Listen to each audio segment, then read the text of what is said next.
What really happened with your host, Mike Rivero, because World War III is a really bad idea.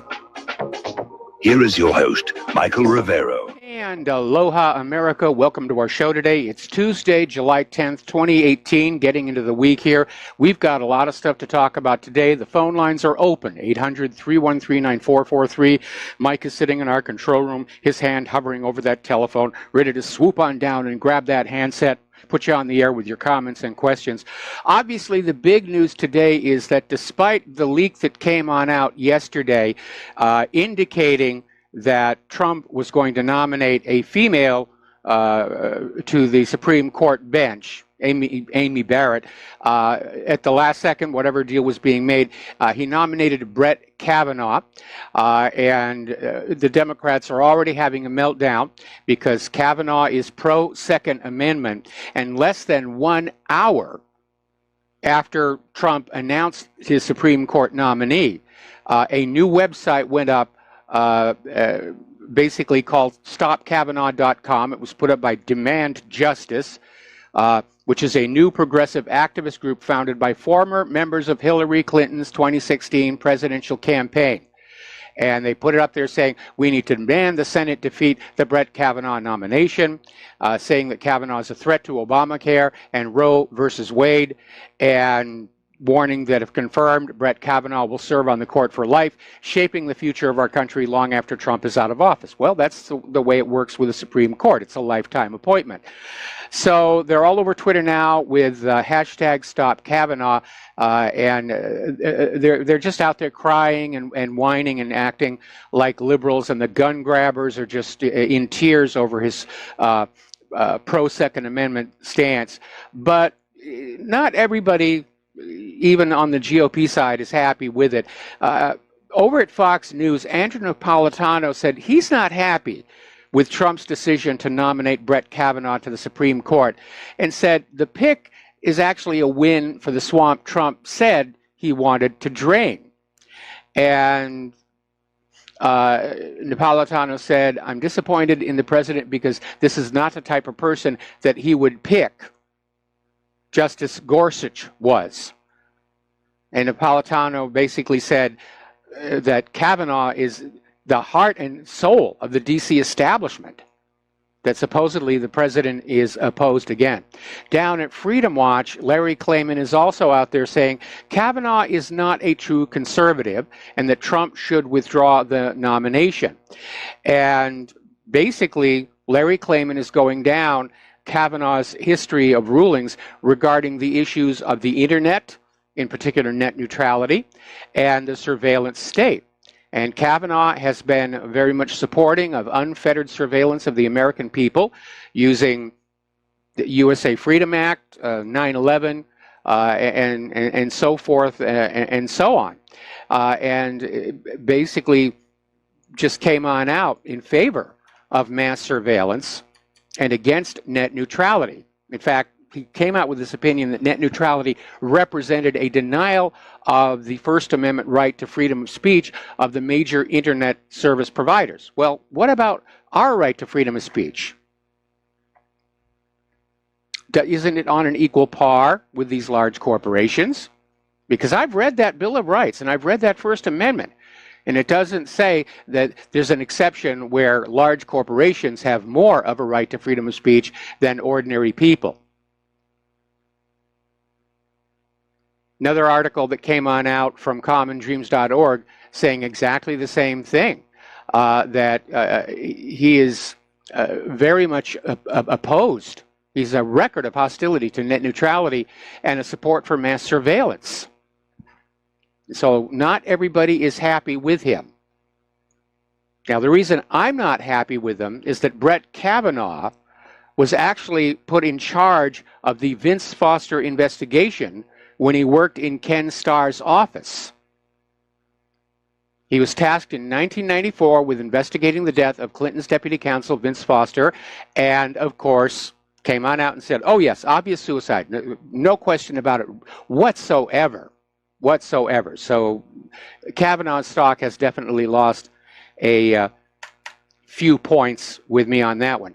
Now, you need to remember that back in 2017, just about a year ago, June 9th, Representative Pete Olson was being interviewed on a Houston radio station on the Sam Malone Show, and said that he was aware that President Bill Clinton intimidated a government lawyer into not seeking an indictment of Hillary Clinton by telling the lawyer, "We killed Vince Foster." Now, to show you how desperate the Democrats are getting, Keith Ellison is out there saying that maybe it's time to start impeaching Supreme Court justices. And he's out there saying that if the Democrats retake the Senate in November, that they should just start impeaching the conservative Supreme Court justices. Well, there's a couple of problems with that, actually several problems with it. First, the polls right now are showing that the Democrats are likely to lose seats in the midterm elections, opposing Trump's Supreme Court pick in the red states will probably work against Democrats there as well. But Ellison seems to have forgotten that in order to impeach anybody, you've got to have a crime. And it's the House of Representatives that impeaches the official. Then the Senate votes whether or not to remove them from office. But that's the kind of talk that we're seeing about this. Okay, we're going to do a shout out now to our on-air affiliates rejoining the network. So there may be something else going on here. And this was something that Claire came up with. Because of that earlier leak that indicated Amy Barrett was going to be the nominee. Brett Kavanaugh may be Trump's sacrificial lamb. He's going to throw Kavanaugh out there. He's going to let the Democrats run themselves onto the rocks, getting him defeated, getting him kicked out. Then he's going to come forward with Amy Barrett. It's a distinct possibility, given, again, that earlier leak that indicated Amy was definitely there in the running. Now, interestingly enough, Philip Reins, the longtime senior aide to Hillary Clinton, tweeted out the address of that Richmond, Virginia bookstore whose owner called the police when a woman would not stop harassing Steve Bannon, basically trying to stir the mob yet again. And he's not the only one.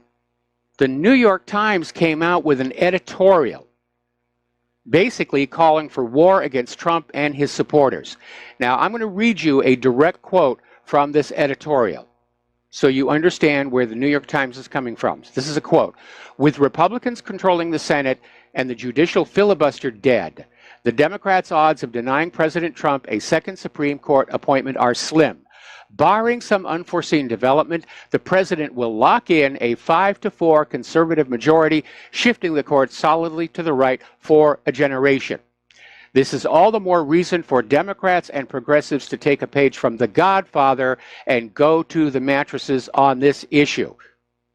Because this battle is about more than a single seat on the nation's highest court. With public attention focused on all that is at stake with this alignment, this is the moment for Democrats to drive home to voters the crucial role that the judiciary plays in shaping this nation and why the courts should be a key voting concern in every single election." This call to arms may sound overly dramatic. It's not. And it goes on from there. Now, if you remember The Godfather, going to the mattresses was a code word for a mob war. Now, Nancy Pelosi is already back to talking about impeachment if Democrats take back the House in November.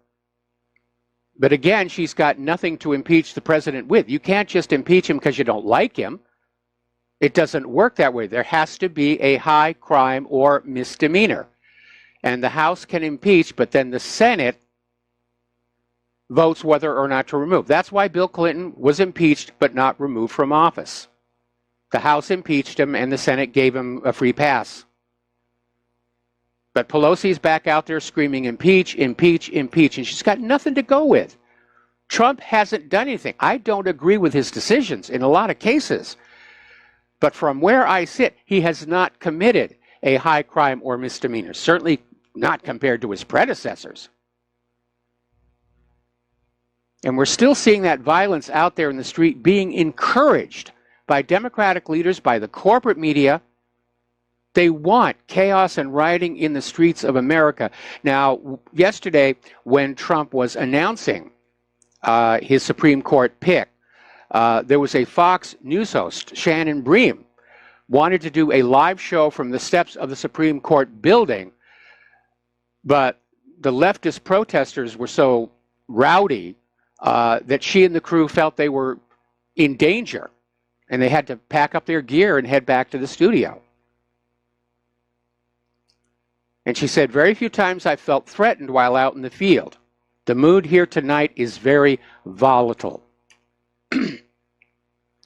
Now, the Antifa website went ahead and published the home address of a Pittsburgh judge, Jeffrey Manning. And on the 4th of July, Antifa showed up in the neighborhood. Everybody was out having their barbecue and picnic, and they went in and made a ruckus. The police were called, and Antifa refused to leave, even after the police explained. They were frightening the children in the neighborhood. Now, the reason Antifa is targeting Judge Jeffrey Manning is because they feel he gave a light bail to a Pittsburgh police officer who shot and killed a black teenager on June 19. The officer has been charged with criminal homicide and was released on a $250,000 bond, but that wasn't enough for Antifa, and so they put out this judge's address trying to stir the mob against him and his family. Mobocracy. Now, Sarah Sanders has some advice for all of these rowdy protesters confronting administration officials in public. She says, calm down. It's time to simmer down. And she said, I think it would be great if we could all calm down. And a reporter said, is that on both sides? And Sanders said, absolutely. I mean, you're not seeing Republicans out there behaving like this. With all this brown shirt stuff. All right, let's take a phone call. Don in the Philippines, aloha. Welcome to the show. What's on your mind? Hello, Mike. Yes, they're talking about now Pelosi wants to impeach Trump and all this. The Democrats are not going to make any great strides in the next election. No, nobody likes the Democrats anymore. The Democrats are going to go the way of the Whig Party, which used to be a major party, and now it's totally extinct. I think the Democrats will go extinct. And one reason is because they had some strongholds previously, and these strongholds are evaporating. They had Chicago was one of their strongholds. The state of Illinois is headed for bankruptcy. It's just a question of time. They can't keep it together. They can't pay. And New Jersey is going bankrupt. A lot of the places where the Democrats had strongholds, and the reason people voted Democratic is because they had a job. Somebody would give them a job if the Democrats got elected. That was the whole thing. They got paid off in some way. And they're not getting paid off anymore. They had nothing to deliver except hate. And people don't like hate. So that's what's going to happen. And as far as Hillary Clinton running again, she's starting to seem like there was a guy, I don't know if you remember this guy named Harold Stassen, Mike. Oh, yeah. He ran for president. The first time it was legitimate. The second time, okay, it was sort of legitimate. And then he just kept on running for president every 4 years until he died. You know, it was a joke, but that's what he did. He had the right to run for president, but he became just like that's what Hillary is. She's a joke. Okay, Mike, I'm going to let you go, and I'll just listen off there. Thank you. All right, thanks an awful lot here. Well, obviously, I'm very concerned at all this talk that Hillary is planning on a run again in 2020. And, of course, I saw it coming. I was talking that the signs were there months ago. But Hillary, I don't think she can win the popular vote again. I mean, there was so much cheating going on in 2016. There's no question about that. But it looks to me like we're seeing this coordinated campaign to basically get rid of all the factors that were an impediment to her in 2016. All of this filtering that we're seeing in Twitter and Facebook and other corporate social media, it's targeting conservatives. They're not even trying to appear to be unbiased. They're targeting conservatives. They want, by 2020, an internet free of any criticisms of liberals in general and Hillary Clinton in particular. Then you have the immigration. They're still out there screaming open borders, open borders, open borders, because they know the illegal immigrants will vote for Hillary Clinton. And we know a lot of illegal immigrants voted in the 2016 election, all during the primary season. DNC lawyers were going to state after state after state, getting the voter ID requirements thrown out on the grounds that somehow it was racist.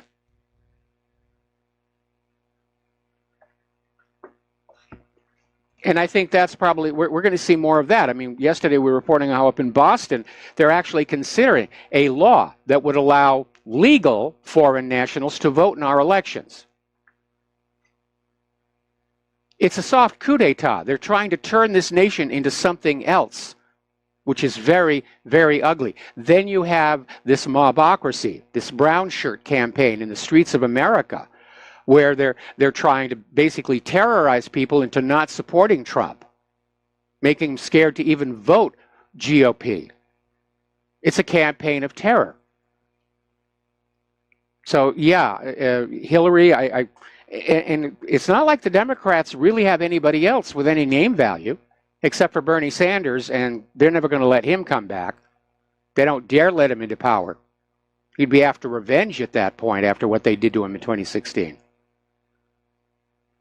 So it's an area of concern, and I know that Hillary Clinton cannot win the election, but she sure as heck looks like she's planning on stealing it. She came really close last time, and yeah, I think she's going to steal it. It's a soft coup d'etat. They don't want this nation going back to being a republic. They want this liberal socialist utopia like you see in Baltimore and Chicago and all the other existing Democratic strongholds. Getting on to more of the domestic politics here, in the background behind all of this, the investigations into the investigations are continuing. And a story out of the Gateway Pundit is saying that the FBI and Department of Justice have not only been caught trying to erase and redact their criminal acts, they've now been caught creating totally fraudulent documents, which has always been an issue I had with the FBI's FD 302. It's a handwritten document. It's the FBI agent's report of what was said. It's not a verbatim transcript, and they can be easily replaced, changed. There's no real chain of evidence on that. All right, we're going to take another phone call. Dave in Missouri, aloha. Welcome to the show. What's on your mind? Well, Mike, God bless you. Howdy. I hope you're having a great day. Yep. Man, I really enjoyed the conversation with you and Dustin yesterday. Thank you for putting us on. I mean, that was fun to talk to that kid. I'm not sure how old he is. Maybe I shouldn't call him a kid, but we're all old these days, so it seems like everybody's a kid, you know? Yeah, I know from my age, everybody's a kid. I turn 66 next month. Well, you're there, you're ahead of me. Okay. Oh, by the way, Claire was born on the same day as my son. And so when Claire celebrated her birthday on May 9th, so did Adam. So that was kind of nice. So does my younger brother. My younger brother has that birthday. It's a plot. It's a conspiracy. Yeah, everybody's born in May. I mean, that means the winters were cold, you know? Yes, it's exactly what it means. Yeah, Winter came early and hard. Dude, can Hillary really run again? Okay, so we had... Okay, Dave, I got to put you on hold. Dave, I hear the music. Dave, I've got to put you on hold. Don't hang up. I'm coming back to you after these words from our sponsors. And aloha, America. Welcome back to our show. And folks, Republic Broadcasting needs you. I had to do up a poster, the Uncle Sam put John Stadtmiller's face on it. But Republic Broadcasting does need you. This is a critical time in our nation's history, especially if Hillary's going to run in 2020. So if you can help, the postal address to send a check, money order, or if you prefer anonymity cash is Republic Broadcasting Network, 2251 Double Creek Road, number 302, Round Rock, Texas, 78664. If you want to call in with a credit or debit card donation or pledge to be a recurring subscriber, the phone number is 800-724-2719, extension 1 during business hours, extension 3 at all other times. So we're going to go on back to Dave in Missouri. And Dave, where were we? Well, Mike, I had an epiphany of Hillary being president and you being plugged in to a supercharged nuclear battery up your bunghole. Me too. I mean, Kinky. I'm sorry to say that. Yeah, you had that too, right? So, folks, I'm going to give you my best 1 minute, if Mike will give me that, and I can do this to RBN folks. You know I love you. I'm going to give you the 1 minute reason why Hillary, my God, this has to stop. Okay, so I met this woman at a Walmart board of directors meeting in 1987. Sam Walton recruited me out of high school because I was throwing benefit concerts in all of his parking lots in my county, Texas County. It's the biggest county, but the poorest county in Missouri. I'm a drummer. I'm a rock and roll drummer. I have a lot of friends. And so Walmart at that point located, they were Buy American. They sold American. You walked in the door, Mike, you remember what you seen hanging on the wall. Walmart created or retained this many jobs with your Buy American. Remember that? I remember that all the way back in the beginning. These kids don't know, man, that at one point, so they come in like a sheep in the night, right? They come in so slick. But okay, let's backtrack on this. And I know Dustin's listening, and so many others, and I want them to hear this. So we weren't played for fools straight up. We were led to slaughter in slow motion. And the way that it happened was that first they infiltrated our hometowns. Okay, Mike, I'd like to even go a step back further. So how did Sam Walton know how to do this? How did he know? He was, for those who don't know who Sam Walton was, he was the founder of Walmart. George Sr. pinned the Medal of Freedom around his neck. Can you remember that, Mike? I remember that one.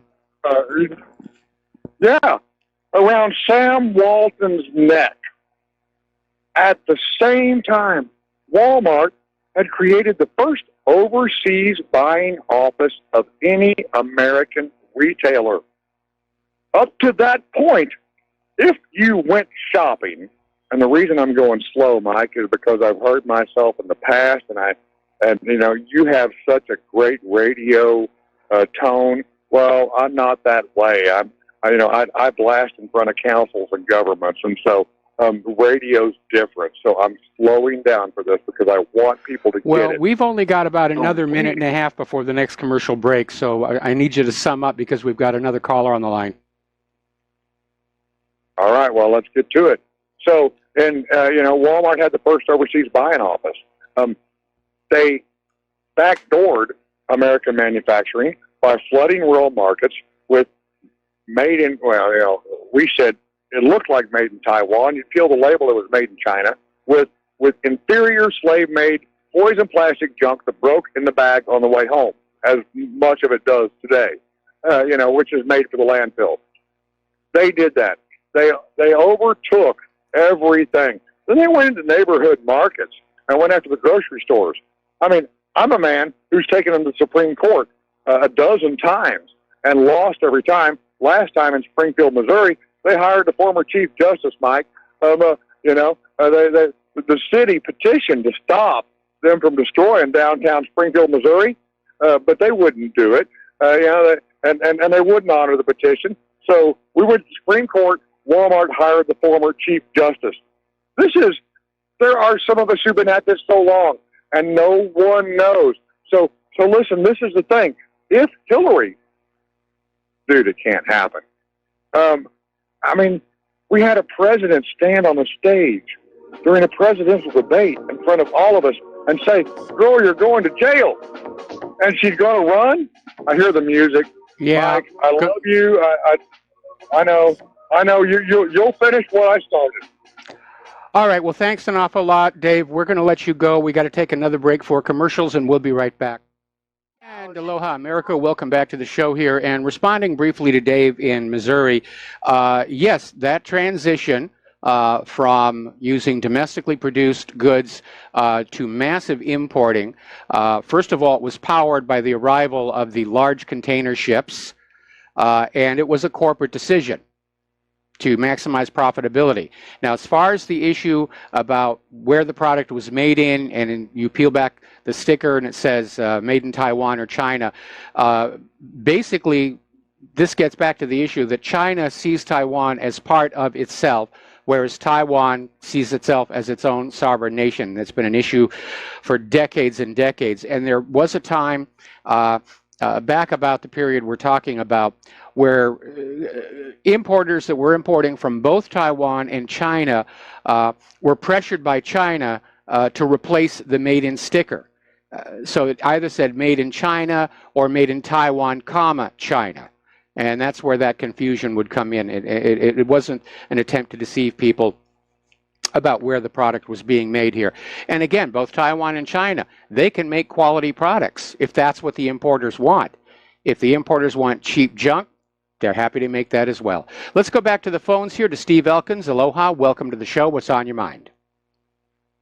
Well, Michael, since you mentioned yesterday on your show about the two agents that had information about the murder, the assassination of Seth Rich, I was just looking into that. I guess Gateway Pundit, I'm sure there's several others out there that are talking about the story. The DEA and the ATF, do you think this is credible? Which party being credible? That it was assassinated because he was the DNC leak? Well, Absolutely. No, you know that happened, but I'm talking about the two witnesses yet. And do you think this is a credible story that these two people actually exist, or do you think this is something else going on here? Well, I want to wait until we can actually see the press conference. I do know that the gentleman who's been investigating this case, he's under intense pressure to stop, even from Seth Rich's family. And the police want you to accept this ridiculous story that Seth Rich was shot in the streets to rob him, and yet nobody took his wallet, his watch, or his cell phone. And apparently he was also wearing a very nice piece of jewelry around his neck that would have gone for a hefty price as well. And then we're finding out that Seth Rich was actually still alive when he got to the hospital, yet no emergency medical procedures were done on him. Yeah, this was a hit. Yeah, I talked about that a while back. I pointed out all the flaws in the whole ICU trip thing. I don't know. I'm just wondering what's going to happen here, and I really, truly hope that, this is true. I hope something happens here, because this was definitely a hit. Another question real quick here. I noticed that, Snowden kind of dropped off the radar. I know they're still going after Julian Assange and, of course, the Ecuadorian embassy and everything, and cutting off his internet and this and that, but it seems that Edward Snowden has kind of dropped off the radar. I guess they're not after him anymore, huh? Well, I think maybe Edward Snowden may have gotten tired of all the notoriety, and he's just sort of going to fade away. But unlike Julian Assange, who still has WikiLeaks, Edward Snowden has already leaked everything he can leak. He's got no more to share. Yeah. Well, I tell you, I'd like to see Trump pardon him, but I don't think he's had some pretty rough talk against Snowden, so I doubt that'll ever happen. But there's a man that definitely needs to be pardoned. Come back. I would agree with you on that one. Mostly, living in a foreign country the way he does, he does pose a security risk in that he could be persuaded to reveal more about what he knows to NSA, to foreign governments. So I would say, just as a practical matter, pardon him, get him to come back here to the United States, and let him live someplace where you're not going to have a lot of foreign agents running around. I agree. Hey, thanks, Mike. Appreciate it. All right, thanks an awful lot. We're going to let you go. The phone lines are open. So getting on back to that story we were talking about earlier in the hour about how both the Department of Justice and the Federal Bureau of Investigation have been caught not only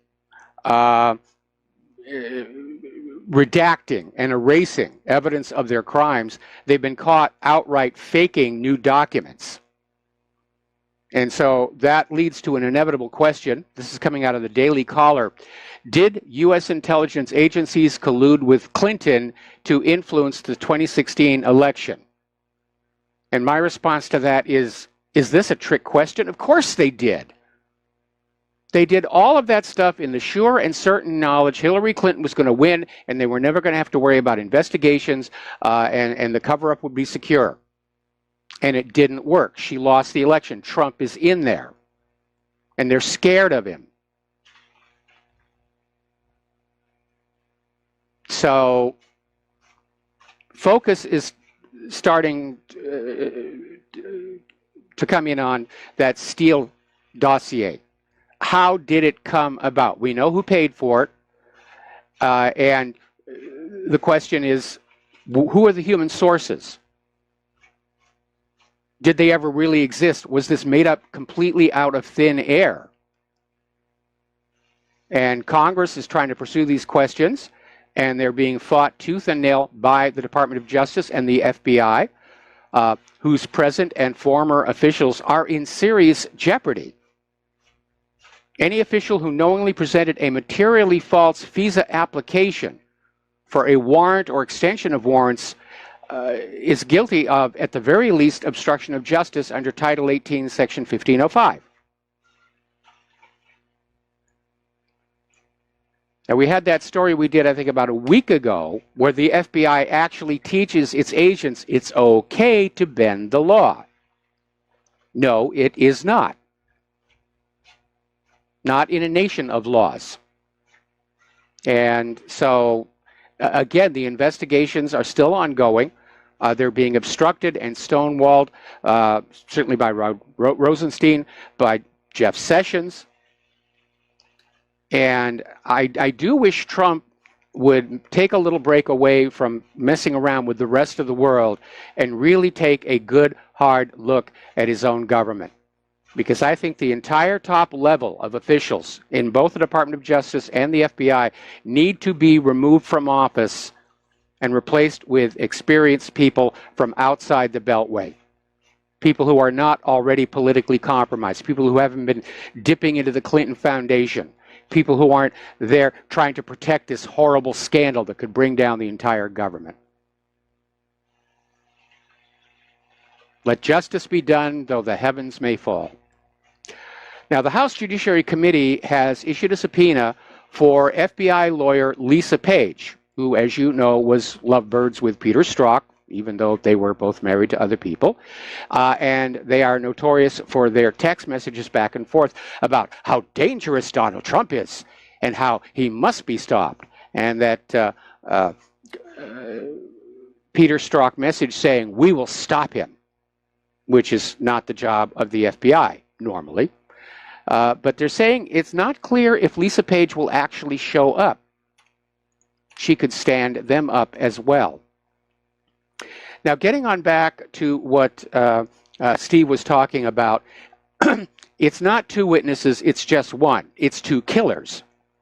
And Jack Berkman is this Washington-based attorney and lobbyist, and he's been working with a private investigative team to try and solve the Seth Rich murder mystery. And apparently they found a credible witness who will identify two men that they think murdered Seth Rich. And there's supposed to be a press conference sometime today, imminently. But again, I want to wait and hear what comes out of the press conference. And I'll make a prediction here right now. There won't be anybody from the corporate media show up. They don't want to. They don't want to know. They don't want to lose their jobs. I remember all the way back 24 years ago when I stumbled across the evidence that the FBI had fraudulently manufactured the testimony of Lisa Foster identifying the gun found with her husband's body as belonging to him. It's a big story, big expose. And I took it to friends I had in the network newsrooms because I was working at the networks off and on. And it was always the same reaction. We can't talk about that. We can't go near that. We'll lose our jobs. And that was my moment of awakening when I began to realize that this country is nothing at all like we are taught it is in school. All right, so let's get into the war zones, because here a war, there a war, everywhere a war. Over in Syria, government forces have liberated all border points south of Daraa.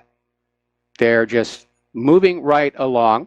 Meanwhile, Russian-backed negotiations between Damascus and the militants are continuing. However, some militant groups are still refusing to surrender, and they are being threatened with military action, which they're not really prepared to deal with. So this is really just about over. Now, I know we've talked about this next one, but I really feel this begs repetition here again.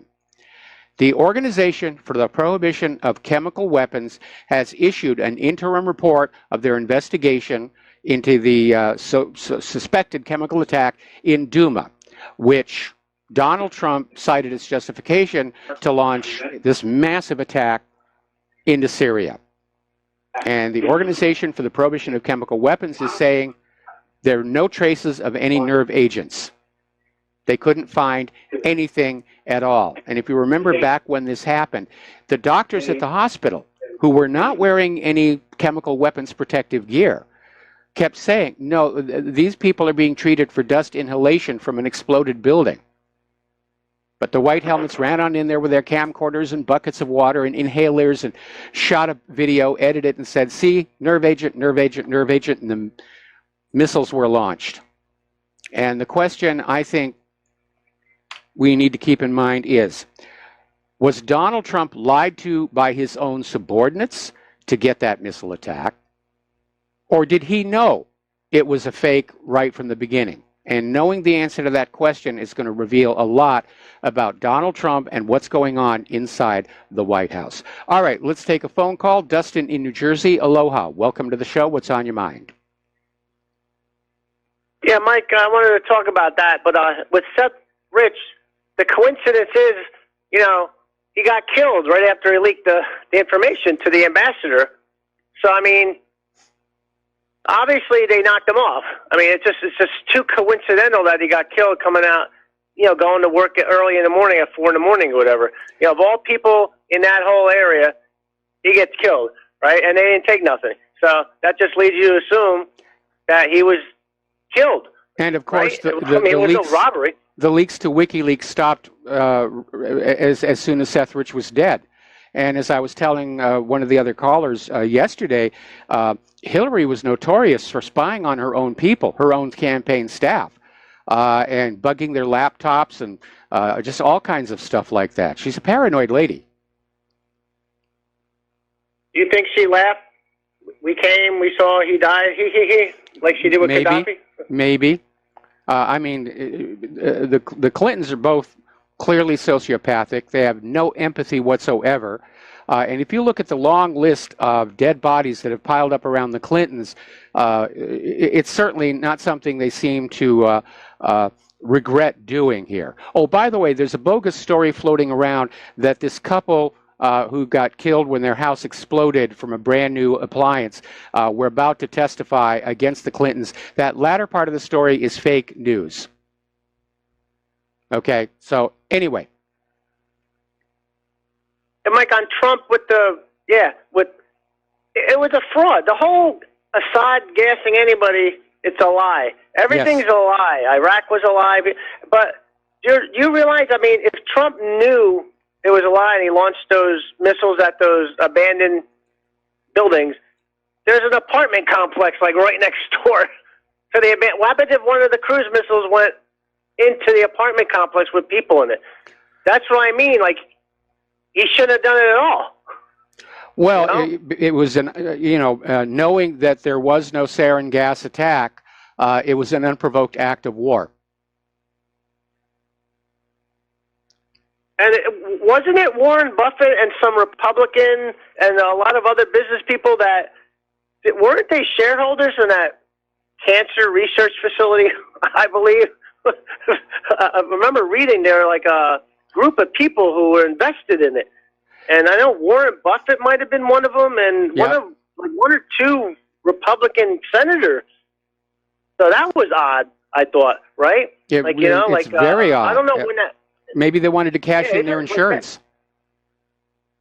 Now, was that building built by the French, right? I guess. It was built, as far as I know, it was built by the French, and these investors may have bought into it. They may have been disappointed by the results coming out of it, although in theory, they'd actually come up with a couple of really good cancer drugs. But they may have, the owners of the company may have just decided, hey, we've got insurance on the building, let's just get it blown up. Or somebody may have stolen these new drugs, and then the building got blown up to hide the evidence of the theft. And Mike, on Syria also, remember, it's over because they just can't recoup all this now. Because Russia, they got drones flying now, and they can see things coming in, and Turkey's closing the border. I mean, it's over pretty much. I mean, you got some cleanup operations, but I mean, it's definitely been drawn down. But you still have the south, the east to contend with. But probably the U.S. is going to get out of there because the Kurds are flipping over to Assad now. Yes. They are, and they're going to work together to get Turkey out of the area. The only way that the U.S. is going to be able to re-escalate in Syria is if they try another false flag chemical attack. But I think by now it has set in that the American people just aren't believing these stories anymore. You realize they got to bring in ammunition to the jihadis. They got to eat. Yeah. They got to have supply lines. If those supply lines are cut, then they ain't going they'll just die in the desert somewhere. The U.S. is supplying them by air. There are videos showing U.S. aircraft parachuting supplies and equipment down to these jihadi groups. And Mike, one real quick last thing about you were talking about abortion the other day, and in Russia they're actually paying people to have kids because they have a lower birth rate that they'd like. It's improved now, but they're paying people to get their free land to farm. Yes. And they're paying families to have kids. And in the West, we're telling to kill your babies and bring in illegal aliens' kids. Yeah, I know. Isn't that weird? Anyway, Dustin, thank you for the call. We got to take a break for commercials. We'll be right back. And aloha, America. Welcome back to the show here. We're going to go back to the phones to Bill in Wisconsin. Aloha, Bill. Welcome to the show. What's on your mind? Yeah, aloha, Mike. I'm wondering what's your take on Brett Kavanaugh. Well, we covered that pretty much at the top of the show here, and Judge Napolitano is not... I didn't tune in until a quarter after. What do you think? Well, just summation, I'm not happy with him because he was in charge of the Vince Foster investigation. He's pro-Second Amendment. He's obviously a threat to Obamacare and Roe versus Wade. But two reasons to not like him is he's basically against net neutrality, and he is in favor of continued or increased mass surveillance. But as I mentioned earlier in the show, based on that leak that came out yesterday that seemed to suggest it was going to be Amy Barrett, Trump may be throwing out Kavanaugh as a sacrificial lamb and let the Democrats run themselves onto the rocks opposing him, which is bad for their poll numbers. And then when Kavanaugh is withdrawn, then he'll put out Amy Barrett. But the reality is Trump can keep putting nominees out there, as long as he wants. If the Democrats think they're going to be able to hold off confirmation until 2020 on the hope that there will be a Democratic president, I think they're definitely smoking opium on that one. Yeah, what concerned me last night, he had favorable words for Justice Kagan. Mm-hmm.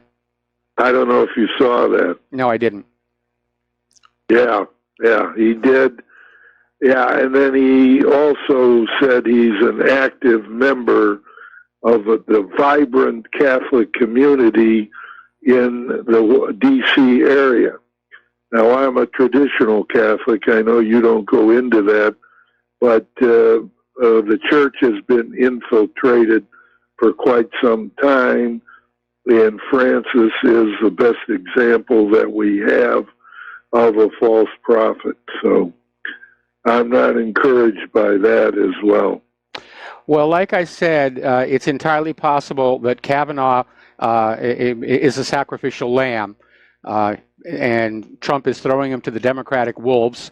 And after that's all over and the Democrats have damaged their poll numbers even worse, then we'll put out Amy Barrett. Okay? Well, I'd like to see that. I hope you're right on that, Mike. Well, I hope you're right. I hope so too. I hope so too. Anyway, Bill, thanks an awful lot. We're going to let you go here. And I've got more callers waiting on the line, but I'm going to wait until after station identification.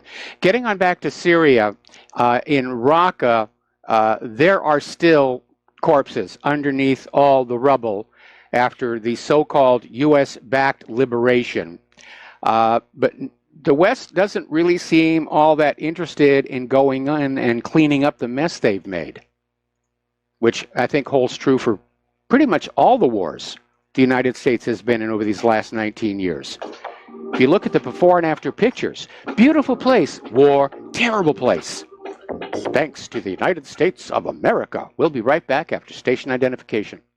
Aloha, America. Welcome back to our show, hour number 2. The phone lines are open, 800-313-9443, and we are going to go back to those phones right now. Peter in Los Angeles, aloha. Welcome to the show. What's on your mind? Peter, are you there? Yeah, can you hear me? I can hear you now. Oh, yeah, I was just going to talk a little bit about the weaponization of the intelligence community and how clearly that was done at least under Obama and Clinton, maybe before. But it looks to me, Mike, like they're really running things. That they are the arbiters. They can release and leak things on anybody. They can gin up false dossiers and documents. They can murder people like Seth Rich. And whether or not it was the Clintons, and I think it probably was the Clintons and Obama that did this more than anybody anyways, getting them into the electoral process, they were subverted, and not just the DOJ and not just the FBI, but also the CIA and the NSA, the State Department. And since they jumped off their reservations, all of them, by going along with this. They simply cannot be. They're institutionally. They have to be aligned against Trump and any public knowledge of what they've done, because if it becomes public knowledge and there's proof there, Congress will have to do something about it, and it puts their very existence at risk. You know? Well, that is really the issue there, and I'm not expecting Congress to do anything. I mean, Congress has basically been abandoning its responsibilities under the Constitution. They've abandoned their authority to decide when and where we go to war, and they're all just about making money and getting reelected. The entire government has become dysfunctional. And I was sharing with Claire just this morning, never in my lifetime have I seen this government so much at war with itself. And the optics are obviously bad to anybody paying attention. Now, within any government history, there's always going to be intrigues and plots and back and forth. But it is always imperative that a calm, serene front be presented to the ruled people so that they think everything is working the way it should be, and they will relax and go back to their farms and fields and factories and pay taxes and pump out future workers and soldiers. But we have a government right now which everybody looking at it says there's something that's gone really wrong. And now with this new call to violence in the streets by the Democrats, that's very unsettling.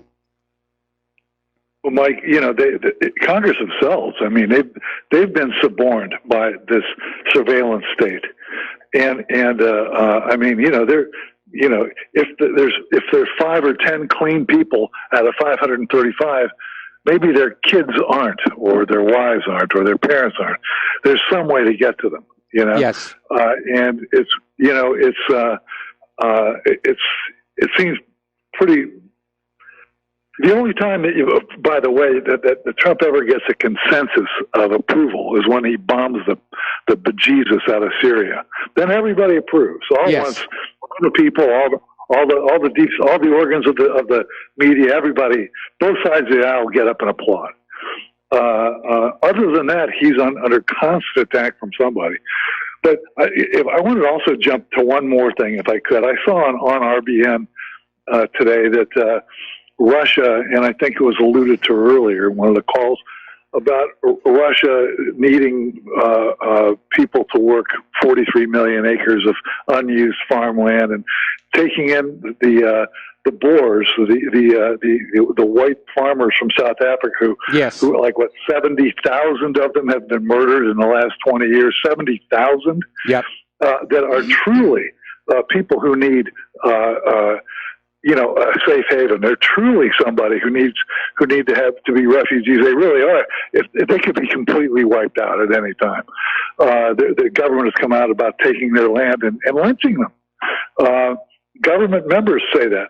But so it's amazing to me how there can be all these people who we're taking in all the people from North Africa and Syria and the Maghreb and all the people from South America. But here we have people who speak English, who are co-religionists with the majority, Christian religion, that are hardworking people who can actually contribute to society and educated. Nobody even talks about it. We should be asking them in here. Well, see, that defeats George Soros' purpose. Because the globalists, the reason they're pushing all this migration from the Middle East and Africa into Europe and the United States is to blend all the races together, and bringing more white people to an already white Europe or an already white America doesn't serve that globalist purpose, and that's why nobody's talking about them. Now, Russia, of course, is the largest country on earth, and Putin wants to start developing some of the areas which are still relatively undeveloped, and that's why they've come up with this program. He's basically brought back homesteading, where people who will go on out to these wilderness areas and settle them, colonize them, build communities, will just be given the land for free. Yeah, it's a great idea, but you're absolutely right. But the contrast is stark. People where there really is a humanitarian crisis, where there really isn't just taking in the people who can't make it somewhere else. As a matter of fact, they're the only people who really know how to do anything in South Africa. It was taking people who really know how to do something, who are hardworking, educated, speak English, and because of their race, they're being ignored, and they're not. Nobody. Australia has talked about bringing them in, but that's about it. It isn't even talked about here. It's just the contrast is hugely apparent.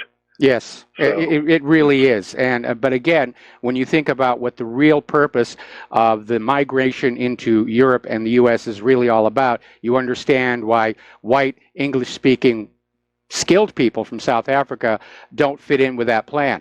And you're right, South Africa is about to go through the same thing Zimbabwe did, because Zimbabwe basically confiscated the white farmers' land. White farmers, white everything, left Zimbabwe, and there went the skill set. And these Zimbabweans who were given these farms didn't know how to work them.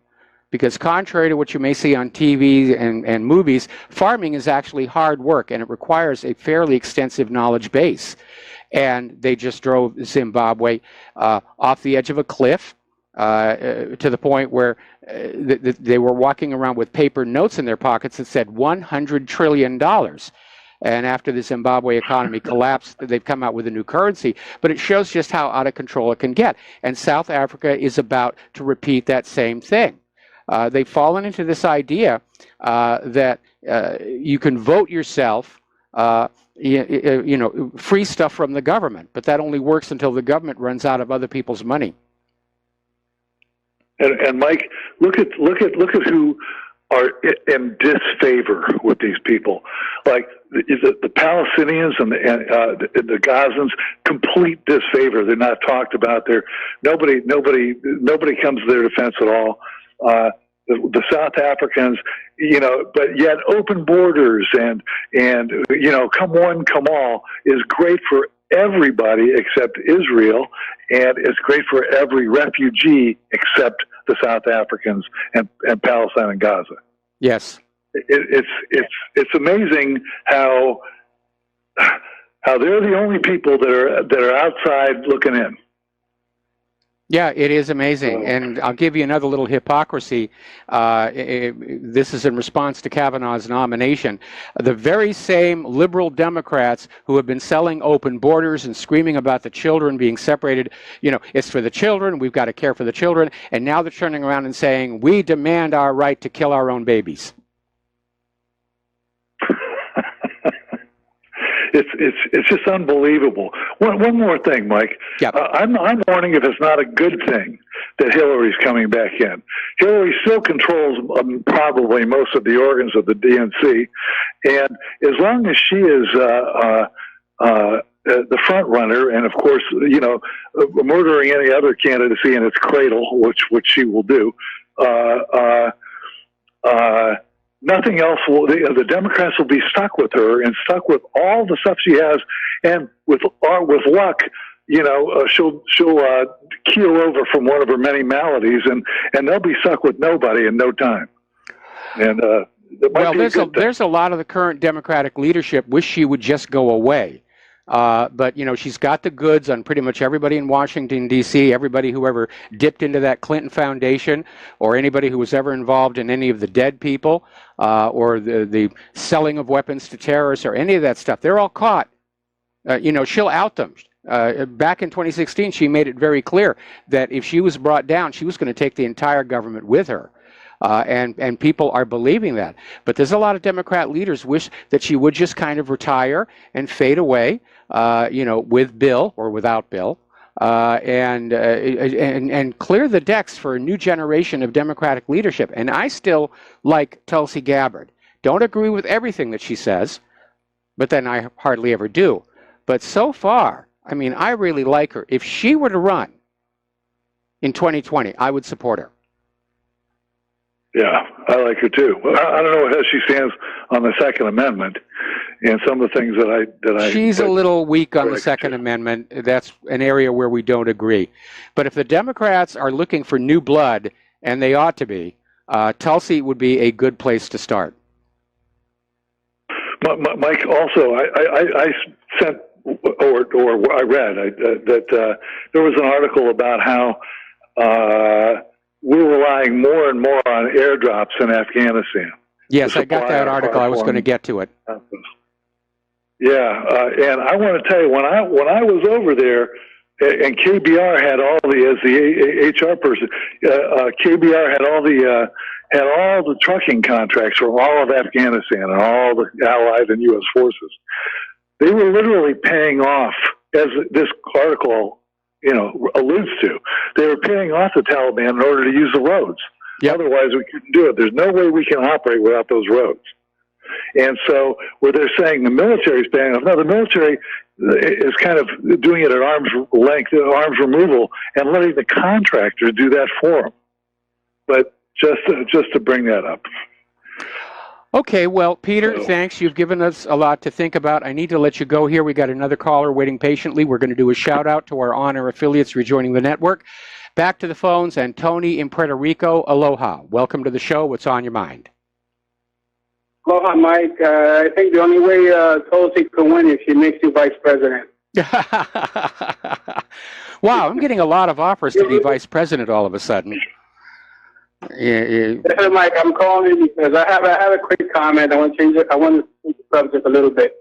I have a feeling that the CIA conducted, again, the Operation Mockingbird and has taken over the internet. Why? Okay, I'm going to give you just one example of many. JFK. I keep listening, different people saying that Carlos Marcello paid Joe Kennedy $1 million, put Johnson on the ticket.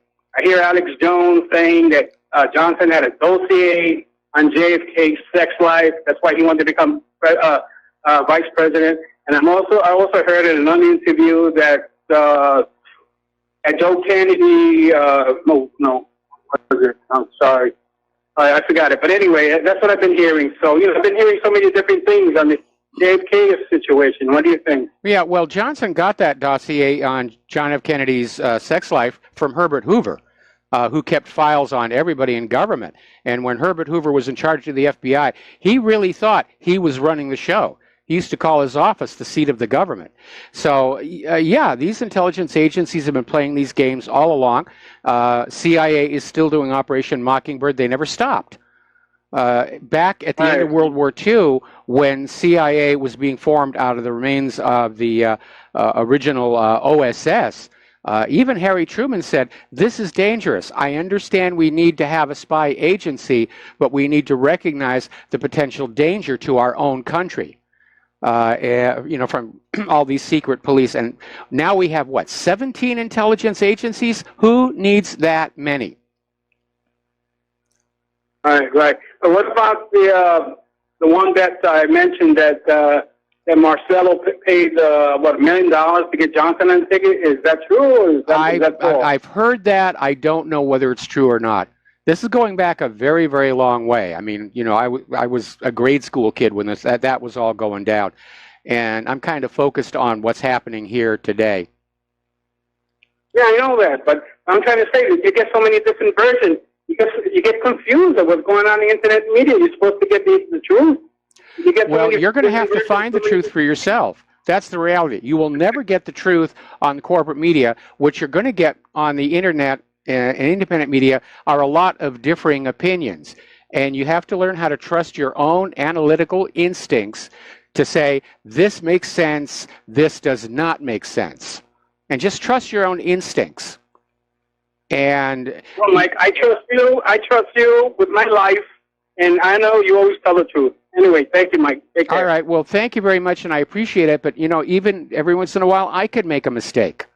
So, just be on the alert. Sometimes I goof. Sometimes I'm fed bad information by people who want to either kookify the show or discredit us. And we have to be vigilant all the time. All right, well, Tony, thank you very much for the phone call. We're going to let you go.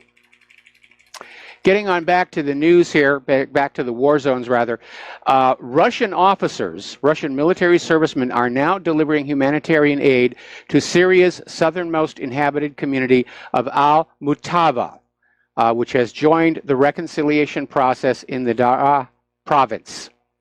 And apparently they sent in 4 tons of food, 15 tons of water, and it was being distributed, and they're being taken care of. And the Russians are doing this because Israel is still out there screaming about the Iranians, the Iranians, the Iranians. And that could be an ugly situation.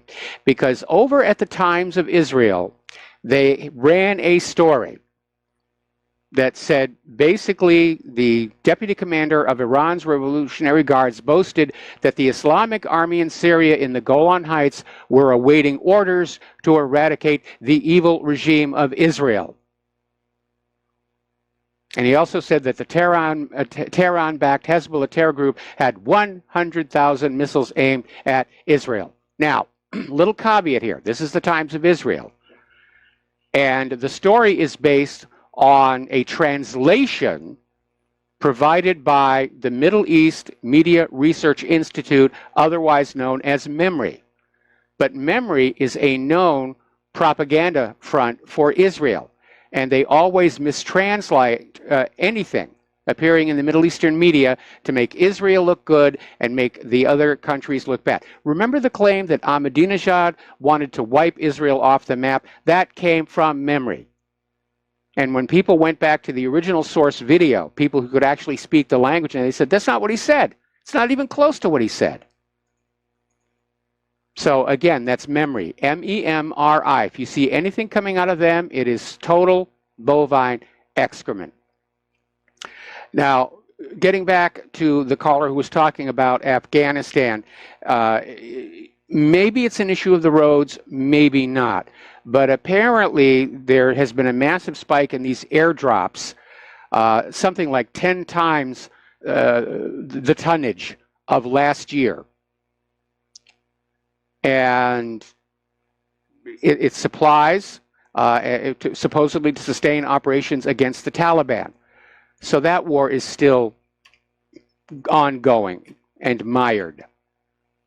And they're fighting in the eastern part of Afghanistan, which is the roughest terrain. So I can understand why, even though it's more expensive, they're using airdrops instead of trucks.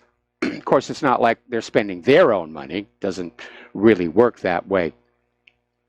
But again, these wars are not going well from the point of view of the United States. They're all very expensive. Americans are being killed and crippled. And when the U.S. runs out of money, the party is over. We'll be right back after these words from our sponsors.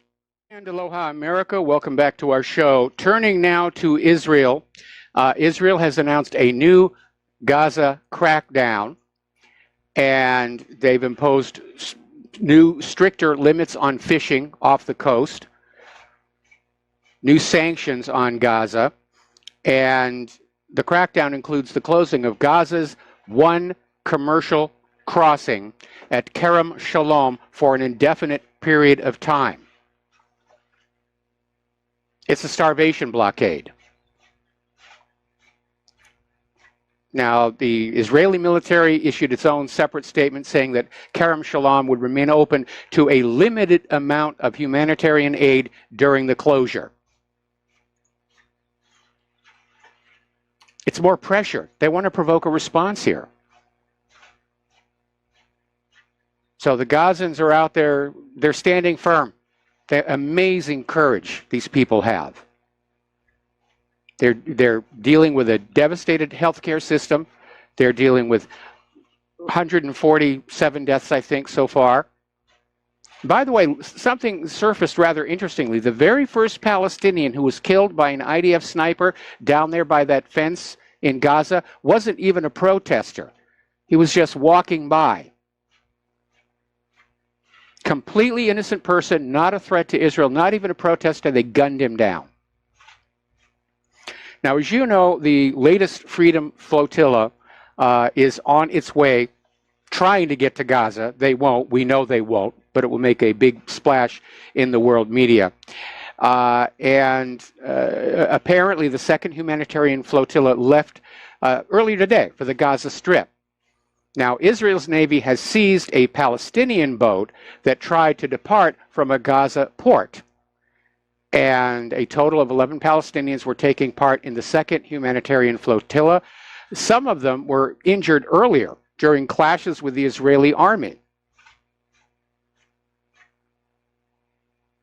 And they're out there saying Gaza is proving to the whole world it does not accept submission despite the continuous blockade. Anyway, Israel's latest technique on Gaza is to spray their agricultural fields with massive amounts of herbicides. Now, in the right dosage, herbicides are supposed to kill just the weeds, but Israel is basically poisoning the crops in the name of security. We can't have all these plants here. We can't see.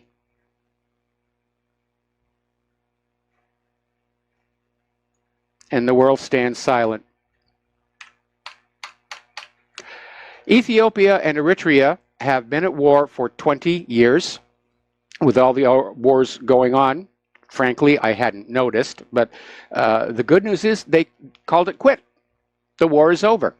And the leaders of both countries hugged in a public ceremony, saying the war is now over. After 20 years, I wonder if anybody remembers why it started. Over in the Koreas, South Korea has now suspended their nationwide civilian defense drills in a show of solidarity that they believe the North Korea talks are going to work. Now, Trump is still out there saying that he's confident North Korea will honor the contract that he and Kim Jong-un signed at the summit, that they will denuclearize, while suggesting that China was exerting pressure on North Korea to not go along.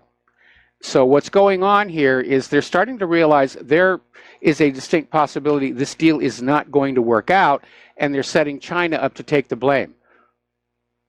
You know, Donald Trump did the right thing. Those gosh darn Chinese, they came on, they spoiled this for everybody.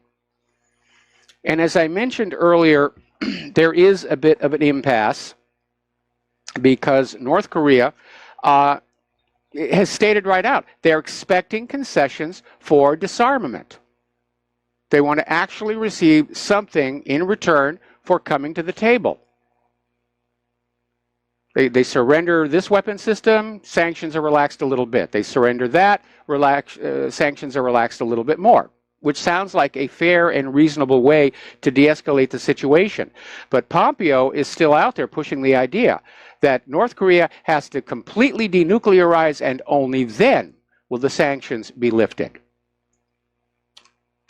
Pompeo doesn't understand the Asian concept of face. Or maybe he does. Pompeo didn't want this deal to work out anyway. And maybe this is his way of making sure that it won't. So, a while back, actually back in April 2016, there were these North Korean waitresses who defected to South Korea. Actually, they defected to China. And well, they came to South Korea 2 days after that, and it was a big media event. These girls were out there. Oh, look at these poor, suffering girls. They hated life in North Korea so much. They risked life and limb to get here. Well, it's turned out that the women have been able to tell their stories, and they're saying they didn't want to come to South Korea, and it appears that they were literally brought to the South against their will by South Korea's intelligence agency to be used for propaganda. So always be careful when somebody says, we have a defector that is telling you how bad things are in the next country that we want to invade. We'll be right back. Aloha, America. Welcome back to our show here. So there's an article that came out of Kyoto News about how China is making serious preparations for a hot war with the United States. And according to Kyoto News, they found an internal document that somehow reached them from China, and it outlines how China has an opportunity to outrun the weakening supremacist state, which is an apt description here. And the document provides for an opportunity to settle the conflict and win the war with the U.S., and according to this document, risks of a military confrontation between the United States and China are expected to grow dramatically. And not only does Beijing intend to defend China itself, they want to challenge the U.S. domination at sea to win control over sea trade routes. Now, maybe this is true, but we have to look at this very, very carefully, because it's so easy to fake a document. Remember, it is essential to U.S. policy that it always appear the nations that we are going to war against deserve it, that they are some kind of a threat and a danger to us, even though they haven't actually attacked us, or they're living under an evil dictator that we must save the people from, or we want to bring democracy to them, or blah, blah, blah, blah, blah. And I'm seeing this as possibly the opening step in a propaganda war to demonize China, which we've already seen the indications of, to make it look like China is being the aggressor. China is getting ready for a hot war with the United States. Well, after what's been going on down in those islands in the South China Sea, it's not for a lack of provocation. Control over those sea routes is a very important issue for economics. And currently the United States is able to project naval power across the Pacific right up to the coast of China. But were there to be a change to that, then all of a sudden the U.S. might find itself able to go no further than perhaps Japan. And those inner ocean routes would come under the control of China. Another story, this one out of warisboring.com. And it's talking about the U.S. Navy screaming about a submarine gap. And every time I hear about that, I flash back to the movie Dr. Strangelove, and at the very, very end where George C. Scott is out there saying, we cannot allow a mine shaft gap. Very funny movie. If you haven't seen it, hunt it down. It was Kubrick's anti-nuclear war statement. Anyway, the issue is that the U.S. Navy says they have too few attack submarines. And the estimate is the Navy needs 66 nuclear-powered attack and guided missile submarines, according to a 2016 assessment by then Navy Secretary Ray Mabus. But in the middle of, well, as of right now, the Navy possesses just 56 attack and guided missile boats, 10 short, SSNs and SSGNs respectively. And the current force includes 13 Virginia-class vessels, 36 boats of the Los Angeles-class, 3 Seawolves, and 4 former Ohio-class ballistic missile submarines that have been converted into what are called the arsenal ships.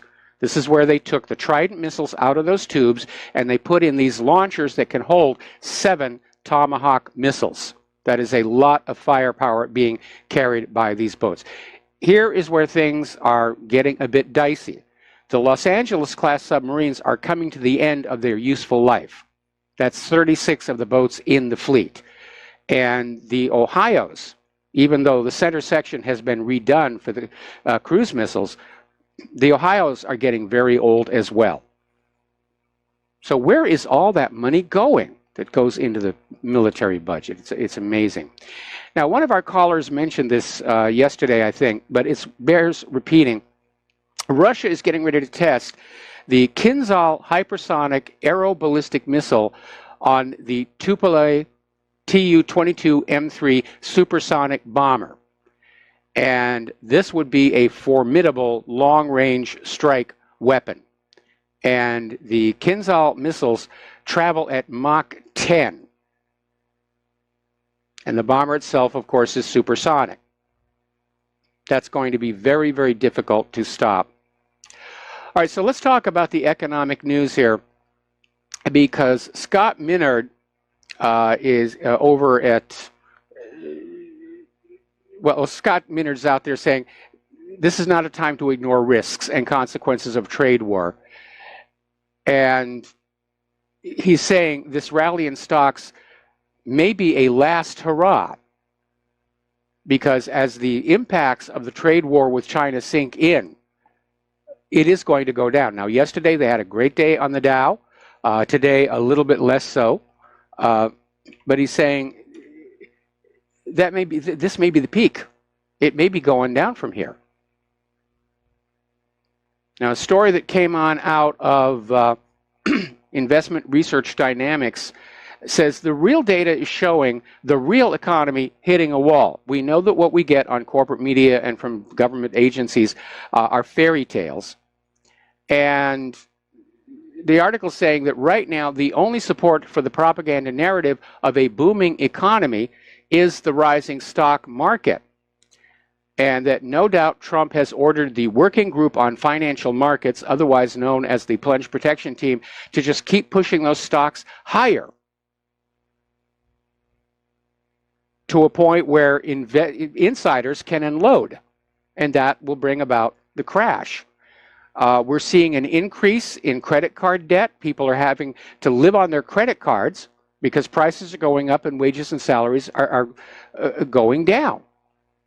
The home builder sector is in trouble to the point where over in Colorado, there's a credit union offering a 0% down payment mortgage. Those are signs of desperation. And again, look at the car commercials. if you had money right now, boy, is it a time to buy a car. They got great deals, whether you want to buy it outright or just lease. The numbers are really, really good. When Claire and I were shopping for a replacement for our stolen Honda, we briefly considered leasing and then decided against it because of the uncertainty of the future economy. And that's why we went with just paying with cash, and we've got a car and we own it outright, and it's a good little car, and we can relax. No bank is going to come and take it away from us. Now, looking at the stock market, and everybody says, "Oh my goodness, it's up all over the world here." But there's this article that came out of Investment Watch blog, basically saying that 100% of the global stock market gains track back to just 12 stocks. And those 12 stocks may themselves be in the middle of a bubble. Now, the story coming on out, we've argued about this back and forth. How many people are really out of work in this country? And I get a lot of emails saying, well, you can't include the the retired and the children. But the Bureau of Labor Statistics says the workforce participation is about 63%, which is a far cry from the claim that we have only single-digit unemployment and there aren't enough people to work in the jobs. There are more jobs than people right now, which certainly isn't the case anywhere around here. But this article is saying that the reality is only 14% of the unemployed able to work U.S. adults are counted as unemployed. It's all creative bookkeeping. And even worse, if you look at the job growth numbers compared to the population growth, those people not in the labor force are increasing at a much faster rate than the general growth in the population. So it's all headed in the wrong direction. Now, a lot of people are talking about wealth inequality and how it could reach a point where, like the French, we just decide to get out the guillotines. And somebody has actually put out a plan that the rich should be taxed at 50% in order to basically throw the money back into the lower levels of our society to fix income inequality. They're talking about $500 a month to low-income earners, in addition to whatever they're getting from their job. Well, it sounds good in theory. And I like the fact that they're not just giving handouts to the low-income earners. They're still encouraged to work. They're just being given a little bit more money to try and pay their bills. The problem with it, of course, is that the rich have already bought themselves the United States government. They will never, ever let it happen. They're money junkies. They're addicts. It doesn't matter how much they've got to have more. It's a disease. It is a sickness. It's probably the only one that Big Pharma doesn't have some kind of a pill for. And you look at people who own like multiple houses, mansions, worth millions of dollars, and they're always out there trying to grab a little bit more. That is a major source of Earth's problems throughout all of history. That people who get money always want more. And there's a pathology there where the richer people become, the less interested they really are in genuinely helping people underneath them, unless it's for publicity's sake or a tax break here. But there's an interesting little statistic that came on out. Apparently, 70% of wealthy families lose their wealth by the second generation. Only 30% are able to basically keep the dynasty going. But for 70%, there'll be a generation that makes the money, and then the next generation, which grew up in luxury, will probably be frugal about it. By the time you reach the generation after that, they're going to spend like crazy. I was watching this one show, it's called Mysteries of the Museum, and it's a lot of fun. And they had this story about this rags to riches story where this person just generated incredible wealth in their lifetime. And after they passed away, his son basically spent it all in a matter of just a couple of years. Now, the European Union has decided to extend their sanctions on Russia yet again for another 6 months. And they're out there saying, we will show those Russians, how dare they be aggressive, how dare they look good during the World Cup. But as we reported yesterday, people who've been to Russia are saying they're not seeing that the sanctions are really having that much of an effect. The Russian people still doing what the Russian people are doing. Over in Great Britain, the dust has yet to settle from the blow-up over Theresa May's Brexit sellout, and she is still standing firm. Despite the resignations, despite the fury going on in the Tory party, and Theresa May is trying to find more support for her Brexit strategy, which isn't really a Brexit strategy. It's a giveaway to Europe. It's a Brexit in name only. Now, Boris Johnson has resigned and said he could not remain as foreign secretary because the plan agreed at Chequers would leave Britain with the status of a colony, as it would be forced to follow EU regulations it had no role in shaping. Now, them's fighting words, if you go back and remember the Declaration of Independence. Now, Steve Baker, who's one of the Brexit ministers who resigned, is slamming Theresa May and saying the establishment doesn't want to leave the European Union. They're all co-opted by the globalist New World Order people, and they understand if Brexit goes through, it could break up the EU itself, and that would be a major setback for poor old George Soros and his dreams of a global government.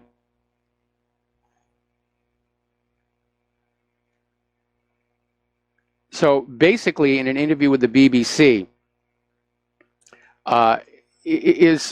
were the Brexiteers being marginalized by the process, by the negotiation? And Baker said, yeah, they don't want to hear from us. It was just the Remainers and the EU people. They're still trying to figure out a way where they can get Britain back into the slavery of the European Central Bank and Brussels and somehow bamboozle the British people into thinking that they are free. Now, 2 more Tory party vice chairs are quitting over Theresa May's Brexit strategy. They're falling like flies. So basically, Theresa May is becoming a leader with no party, which is what happens to leaders who ignore the will of the people.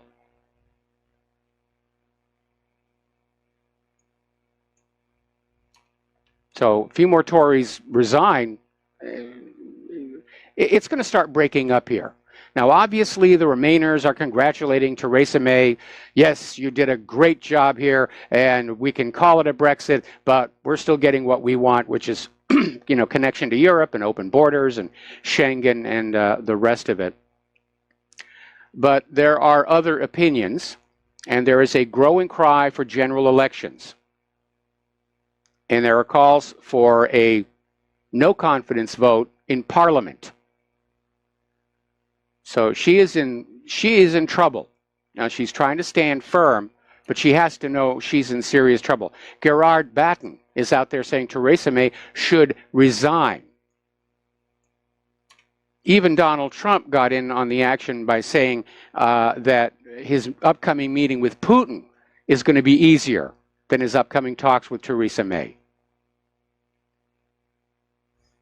Now, over in Hungary, where, as you know, they passed what's called the Stop Soros law, they're looking around and seeing just how much influence he has. And they're saying he seems to have people everywhere who insist on flooding Europe with migrants from Africa and the Middle East.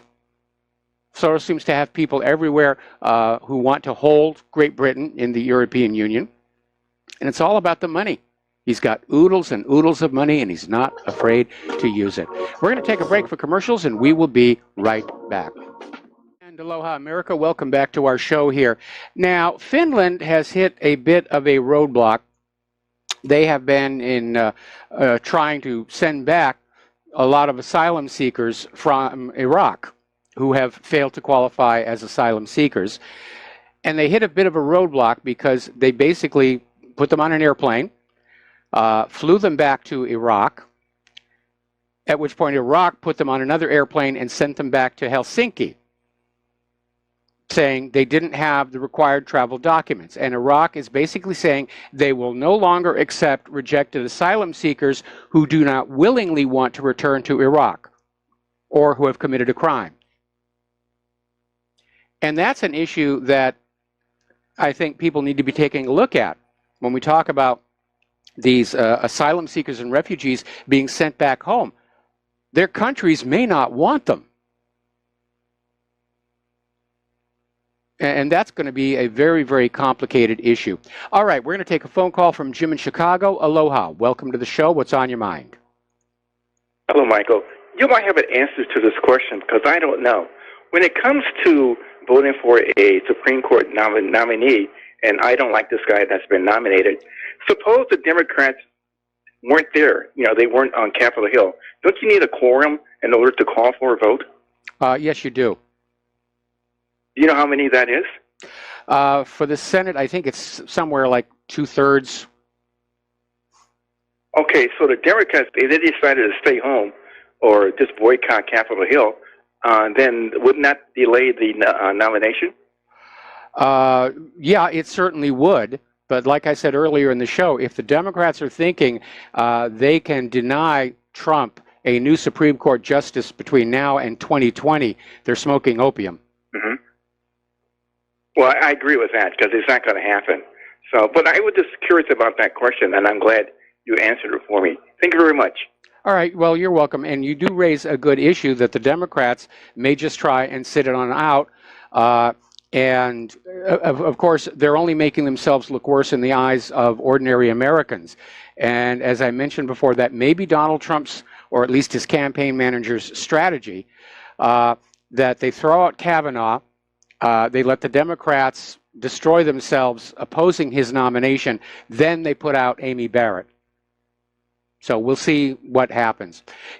Getting on back to Europe and immigration issues, 72% of Germans are saying that immigration is being negligently handled. And they're saying that the country's immigration policies are too careless.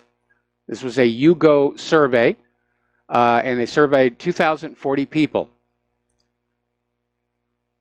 And again, if you look at the agenda from like Angela Merkel, it is open borders. They just want people coming in because that's what George Soros wants here. Over in Sweden, they're finally starting to realize just how out of control the immigration problem has gotten. And apparently in large cities, 44% of the children currently in the primary schools are from the refugee families. They don't speak Swedish as their first language. All right, we got to take a break here for our station identification, and we've got a caller waiting on the line when we come back.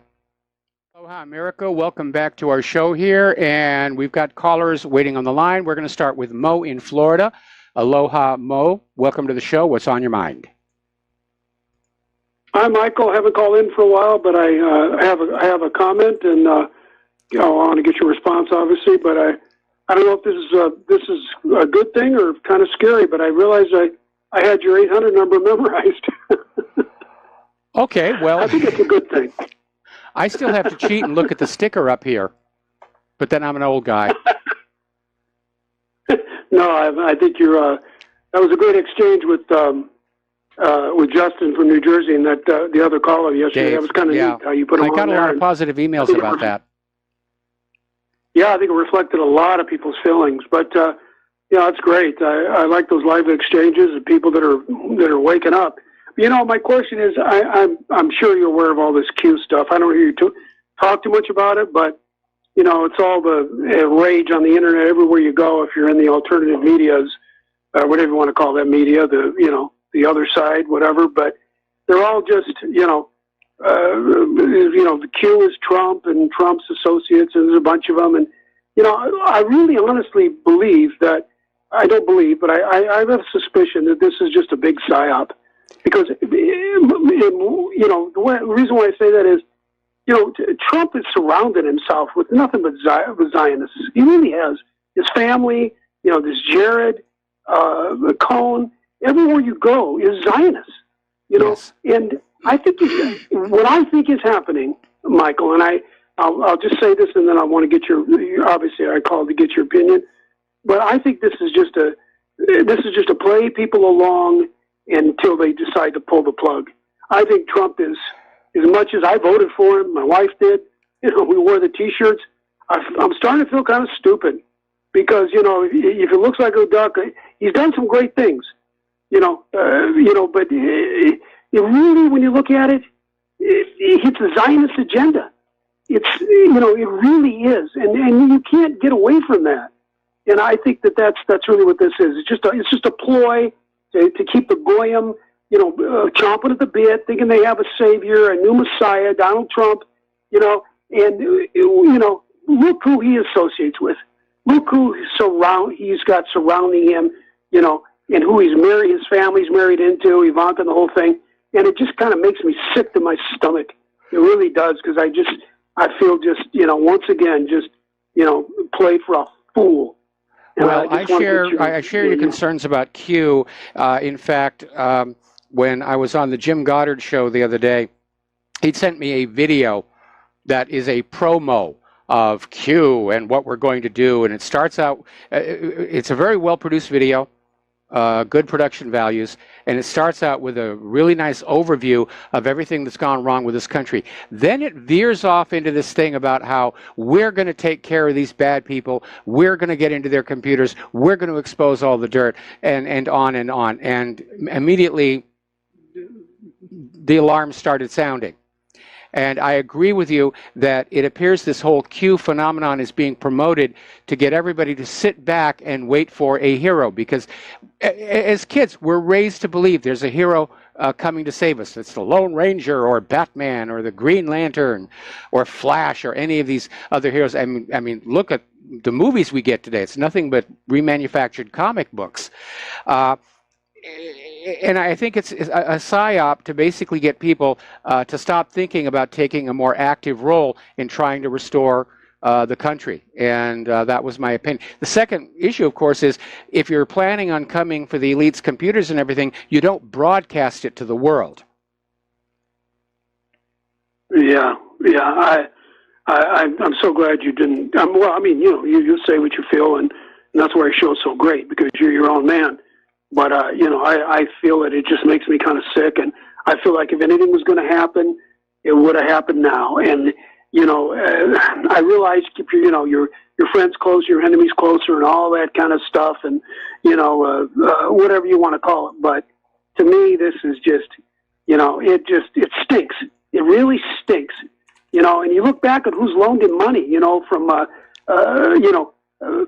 who's the Secretary of Commerce? Who he just put in charge? I forget, but you loaned him $1 billion. I mean, yep. He is so tied in with these Zionists before now and before. He is so tied in economically and financially with Zionists, with people like you say, Israel first. Yep. And that's what this is really about. But the good thing is, I'm hearing a lot about this, Mike, on the internet, I'm sure because of guys like you that are waking people up. And I'm not blaming all the Jews. We know it's not the Hasidic Jews, and we know, it's not the, this and that, but it's a gang of Zionist mafia that have taken control of our government. And anybody that ever questions that, just look at that standing ovation, broke the record in history with Netanyahu standing up there and everybody but Rand Paul meekly trying to clap. I mean, that tells you everything, and it just makes me sick. Makes me sick to my stomach that people are that, well, I guess I'm stupid too, but, it's a scam. It's a psyop. This, if hire Ron Paul. if you're really serious about this country, you want to get it back and hire guys like you. Or Larry Klayman. Get Larry you know? Klayman up there to be the new Attorney General. Yeah, there you go. There you go. But, you know, maybe he's playing 4D chess or 8D chess. Whatever. There ain't no such thing as 4D chess. You know, I mean, it's just a dog and pony show. You know, to me, that's what I think it is. I hope I'm wrong. I'm optimistic like you, but, you know, this is just, something stinks. It really stinks. I'm not optimistic. You know? I think this country is headed for a fall. I think that description that came out of the Kyoto News, supposedly originating in China, about, you know, a failing superstate. That's exactly what we are. And, you know, we're hideously in debt. Our economy is hanging by a thread. We're mired in all of these wars all over the world that we can't get out of. And I think we're headed for a Soviet Union-style crash. That's what I think is really going to happen. Yeah, I agree. I think you're right, Mike. And I will say this, that I'm your age, and I know I have your sympathies. Yes, you do. But I will say this, that, you know, whatever it is, I've talked to a lot of people. I've, you know, obviously family and friends have been alienated because they don't want to hear this stuff. But you know what? We can say we die with our boots on, bro. And that's all I got to say. Thanks, Mike. All right. Well, thanks an awful lot. We're going to let you go. We're going to do a shout out to our on-air affiliates just rejoining the network, and back to the phones. And Keith in Montana. Aloha, Keith. Welcome to the show. What's on your mind? Keith, are you there? Oh, we lost him. All right. Well, he was just there a minute ago. Over in California, as you know, they have declared themselves to be a sanctuary state through Senate Bill 54, which Nancy Pelosi was all in favor of. You know, we're going to be a sanctuary for illegal immigrants, all of which is a Title 18, Title 8 violation. But they've hit a bit of a roadblock because there's a gentleman named Don Rosenberg. He's a retired publishing executive whose son, Drew, was killed in 2010 in a car accident involving an illegal alien who had been granted temporary protected status. So Rosenberg, who's a lifelong Democrat, mind you, is spearheading a drive to get a ballot initiative on the ballot this November repealing Senate Bill 54. And I bet you he's going to get a lot of support from that. So back to the phones. Fran in Washington, aloha. Welcome to the show. What's on your mind? Aloha, Michael. Aloha. I'd really like to have, actually it's aloha nui nui, but I haven't listened to the show for a long time. But this morning I was reading a headline about YouTube censorship, essentially, and I'd like your take on that. And I wanted to say just one thing about the increasing rate of suicides of the young people. Well, if these young people are any aware of what a mess things are, maybe they don't want to play this game. It's terrible. We're a mess. We're so screwed up, it's just terrible. But anyway, what are your thoughts on this YouTube censorship thing? Well, first of all, I want to respond to your comment about suicides increasing. And I think it's probably more likely that more and more of these kids are being given these prescription psychiatric drugs. And if you actually read the package insert on these medications, it says in really, really teensy type, you know, this drug is known to trigger suicides. So there's that issue. So getting on back, I'm sorry, what was the other issue we were talking? Oh, YouTube censorship. We're now getting confirmation of something I suspected for a while, which is that Hillary Clinton is seriously considering running for the White House again in 2020. And she knows that the independent media and the internet is where she lost the election, because we were putting out the various memes about her, stories about all the gates, Chinagate, Whitewater, all the way back to Arkansas in the 1980s and the Iran-Contra scandal. And we had an impact. We did have an impact. So I think Hillary's very liberal friends in charge of corporate social media are starting the process now to make sure that by 2020, there will be nothing on their platforms but high praise for Hillary Clinton and nothing good about any conservatives. I think that's what's going on. Yeah. Well, they kind of, well, the article I read on MSN was something about, making sure that their content was essentially in the same vein as the mainstream or something. And I'm going like, oh my God, what are we going to do with the independent media of all kinds? Well, again, the mainstream media is heavily liberal. And the fact that all of these social media companies, their censorship systems are clearly targeting conservative points of view.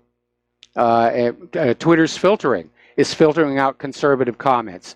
And so, yeah, they've decided they're the new mainstream, that liberalism is now the mainstream, and there's no room in this country for conservatism. And they're on the attack. And that's why we need to start using and supporting alternative means of social media. And I'm still working on getting LiveTube up here so that I can get away from YouTube, because I understand they're censoring my videos and broadcasts now. Oh, fine. Well, thank you, Michael. All right. Well, thank you very much. Have a good day. Okay, you too. All right. Now, as you know, Donald Trump is about to visit London. And there's been a big stink over this balloon that has been granted permission to fly over, I think it's the Parliament building is where they're going to anchor it. And it depicts Donald Trump as a crybaby in a diaper. And it's caused a lot of controversy. A lot of Londoners think it makes them look childish and foolish. But already we're seeing indications that there is an organized effort to try and get some kind of rioting going. And the U.S. Embassy in London is warning Americans in the British capital, keep a low profile during Trump's visit because of the major protests that are expected. I wonder if Soros has anything to do with any of this thing. Over in France, apparently Macron is feeling the pinch from a scandal involving a 15,000-pound pool. And basically he ordered the pool to protect his wife from nosy paparazzi, who can be annoying. But as a result, his poll numbers have taken a major dive because the French voters don't think that is a decent use of their money. Now, had he used his own money, it would have been completely different. And I know how annoying the paparazzi can be. Been there, done that, didn't buy the t-shirt. Here in Hawaii, we actually have a law because we do have so many celebrities who live out here and you want to be left alone. And the law is, if they're out in public, on the streets, they're fair game for your camera. But if you poke a lens over a fence into their property, you are in big, big, big trouble. All right, let's take another phone call. Dave in Missouri, aloha. Welcome to the show. What's on your mind? Hey, Mike. Sorry to bother you twice in one day, but yeah, that's definitely against the rules. I know it is, brother. I'm rolled under the Hillary bus again. My lawyers tell me not to speak about this openly. So I've got to be careful about what I say. I have spoken freely on RBN and told the truth, as you have. Yes. But I'm under a little bit more of a microscope because I'm in an orifice. You know, I'm in the Ozarks. I mean, I am the heat of the fire here, you know. I mean, I've beaten him in Arkansas. I've beaten him in Missouri, lost in Missouri. You know, we fought so many fights. Well, this Hillary 2020 thing, dude, can you believe this, man? And so now I am under injunction. And I can't tell you I can't tell your listeners what I want to tell them. So, but they're so wise. And I know they're going to hear this. This is what I want to say, Mike. Every dollar you drop on a Walmart counter, 5 to 7 cents goes to payroll. The rest is immediately exported from your hometown and cannot be used and you won't hear this anywhere from me, which is why they're shutting me down, cannot be used for reinvestment in, your kids' futures, a local business, maybe a downtown revitalization project, maybe a project, maybe anything. All the money's gone.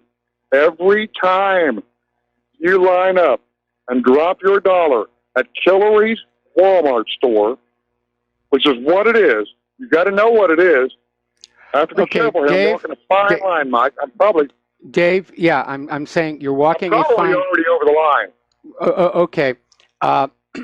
I presume that since once she was, she was on the board of directors, that she probably still owns a large block of stock in Walmart, and maybe that's what. No, it's worse than that, Mike. No, brother. Let's go ahead and let the listeners know. Winthrop Rockefeller, get that name, was the governor who turned over the governorship to Bill Clinton, who was a nobody, barely elected as Attorney General. And he served 5 terms. Nobody will admit to ever voting for him in Arkansas. Served 5 terms. Hillary and Bill met Sam Walton, who, by the way, had insight that we didn't have because he was a captain in the U.S. military intelligence before there was a CIA. Dave, you've only got 2 minutes left. 2 minutes. Mike, this is probably my last call. I love RBN. Folks, if you tell the truth, be prepared to pay the price. I've done it. I've beaten them, but they're fighting back. Hillary 2020, Mike. Dude, they are on the assault. Can you believe we elected a president who said, "Oh, you'll be in jail," and then put Jeff Sessions in, then didn't fire Rosenstein, that hasn't done really anything to correct. They got him. He's a disappointment. But it would have been worse if Hillary had won, and it will be worse if Hillary steals the White House in 2020. And so I thought we were through that crisis, and I could kick back and relax and be Claire's roadie and everything. And now all of a sudden we're back in the fight. I did too, dude. But yeah, man, I did too. But I'm like one of the first under the blitz. So this is. They are trying to roll up opposition early. The communists could not steal the last election. It's not. I don't even know if they're communists, Mike. I can't put a name on it. They're demons. The demonic front that wants to destroy all of humanity. Mop us up. They're determined, and I'm under injunction. So okay, well, Dave, I'm going to let you go. We got to do a commercial break, and I certainly do not want you getting into legal trouble because of what you say here on this show. So, all right, we'll be back after these few words. And aloha, America. Welcome back to our show here. And we're going to go ahead and close the phone lines for the rest of the show because I'm way, way behind on my talking points, and I really want to get to some important stories that are yet to come. Well, as you know, Great Britain is trying to revive the Novichok story, and now that the young lady in the most recent accusation has passed away, they're out there saying it's time for Putin's blood, it's time for Putin's blood. And again, there's no evidence to support any of this. And Dawn Sturgis was a known registered heroin addict. And Great Britain has had a recent problem with contaminated recreational drugs killing people, which is what this sounds like. And again, the doctors who treated the couple were not wearing chemical weapon safety suits. Nothing happened. If it had been Novichok, they would have died. It's another lie. Now, Russia's foreign ministry is out there basically accusing Great Britain of forcibly isolating the Skripals. We had that one time where Yulia was allowed to talk on TV in what was clearly a scripted statement, but they're not being allowed to see Russian diplomats, which is a severe violation of diplomatic protocol. Family members who want to come to Great Britain to visit them are being denied. I would have thought after the failure of that first one they would have backed off. But no, those British, we're going to keep on doing the same thing over and over. Now, in the Daily Mail, there was an article, and it was written to like say, oh, this is terrible of them, terrible of them. But the gist of the story is that Russian companies are selling Novichok products, including themed shirts, craft beer, and vodka. And of course, the article saying, oh, how dare they? How dare they? My point of view is different. You got to love the Russian sense of humor. Remember when they paralyzed the Donald Cook up in the Black Sea, and then they issued a commemorative coin about it? They got a great sense of humor over there in Russia.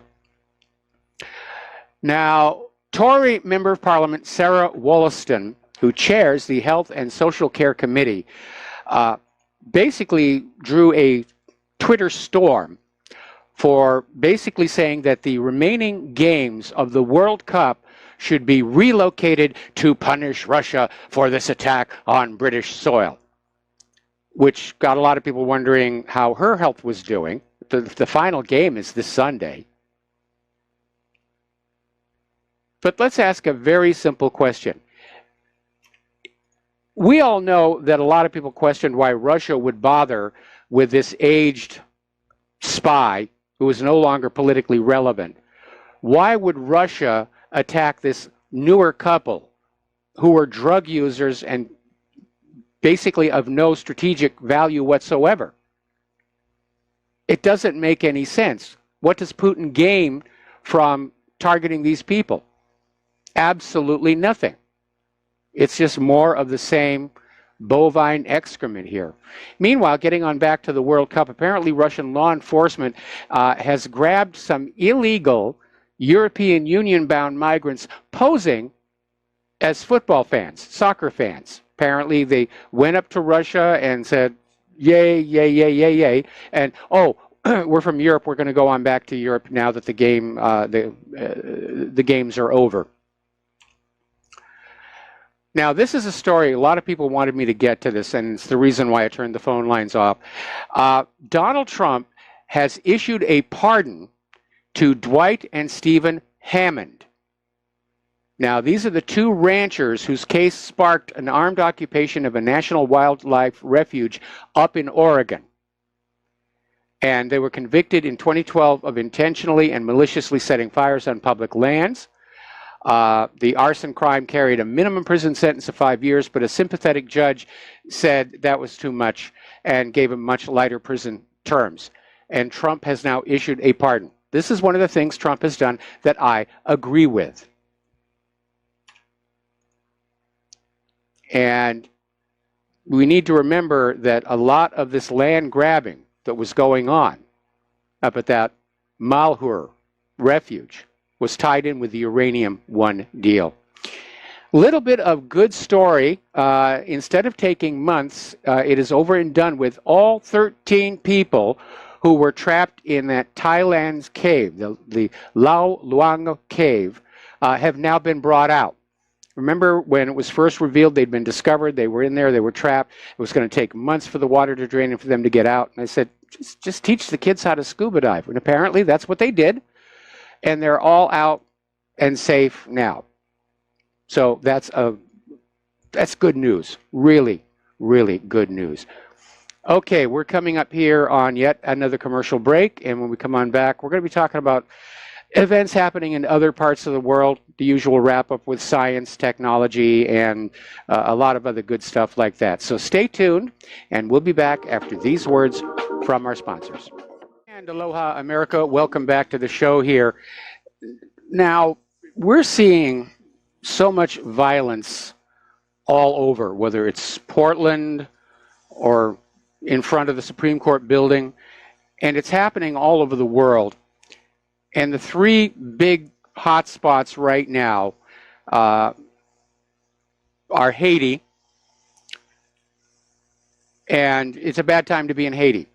There's been an increase in gasoline prices, and it's triggered mass rioting.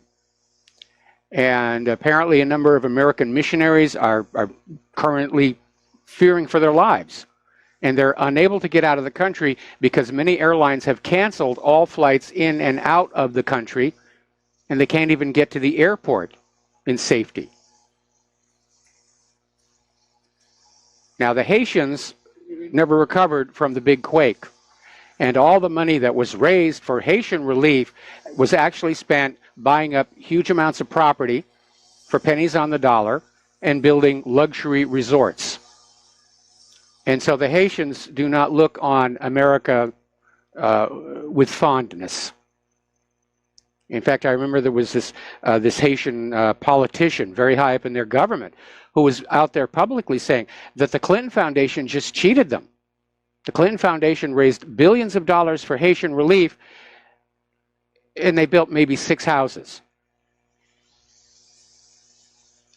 Now, over in France, in Nantes, there's literally a battle going on between African migrants and French police. And it started when police shot a 22-year-old migrant named Abu Bakr Fofana. And the riots went on for 4 days, but eased when relatives said they were filing a lawsuit. The shooting is an accident. But the worst of the riots looks like a war between police and migrants. And of course, the third one is Portland. And this riot is over the Trump administration and immigration policies. Now, Portland has been the heart of many of these political movements since the election of President Trump, starting the day after the election in which Hillary Clinton suffered a surprise loss. And the riots in the city have been going on for months, with some particularly heated moments occurring in this month. There was a Patriot prayer rally that turned violent when members of Antifa showed up and began pelting them with firecrackers, eggs, and water bottles. And these counter-protesters were identified as the Eugene Antifa, who named their demonstration Defend PDX, Patriot Prayers, Violence Must End, except they were the ones being violent. And it is rather interesting when you get back to that gun grabber debate, where the liberals are all out there screaming about conservatives who are gun enthusiasts. We're not the violent ones. We're not out there throwing eggs at people. We're not out there saying, go confront the opposition when they're out having dinner with their family. It's the liberals who are the violent ones, and they're demonstrating it more and more. Now, down at Parkland, following the Valentine's Day massacre, there has finally been a vote by the county to provide armed guards in all schools. I certainly hope they get better protection than from the local police who just stood there and let it happen. Now, as I mentioned before when I was talking, Twitter is starting to suspend accounts. Now, they're claiming they're fake accounts. A lot of people are saying, no, that wasn't a fake account, that was my account. But they basically deleted 70 million accounts, and they took a hit on their stock. Because all of a sudden investors are saying their readership and their reach for advertising isn't as great as we were told. And we're starting to see that across all the corporate social media as they start shutting down YouTube channels and purging conservatives. They're losing advertisers. They're losing money.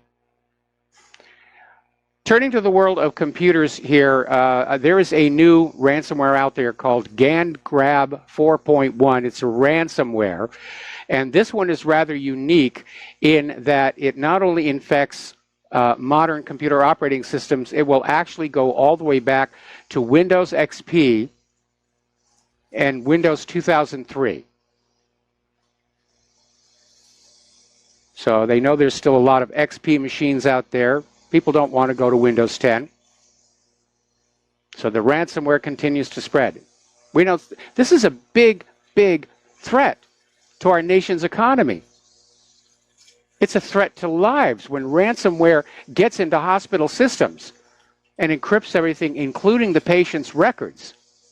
The patients can't be treated unless the attending doctor or nurse is aware of any reactions they might have to medications. They could give them the wrong medicine.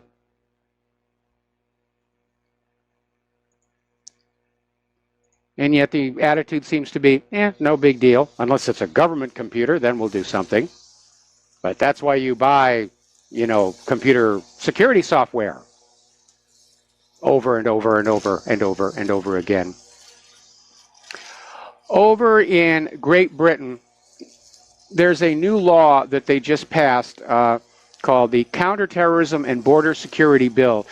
And there is a provision in there saying that viewing terrorist content online more than 3 times is a terrorist offense. Now, this was supposed to address a loophole in the law which saw people stream terrorist material on websites such as YouTube without storing it on their own devices. But it's creating a problem because you have people who are looking at terrorist content who are not in fact terrorists, like academics, journalists, the occasional webmaster, or even just some curious people.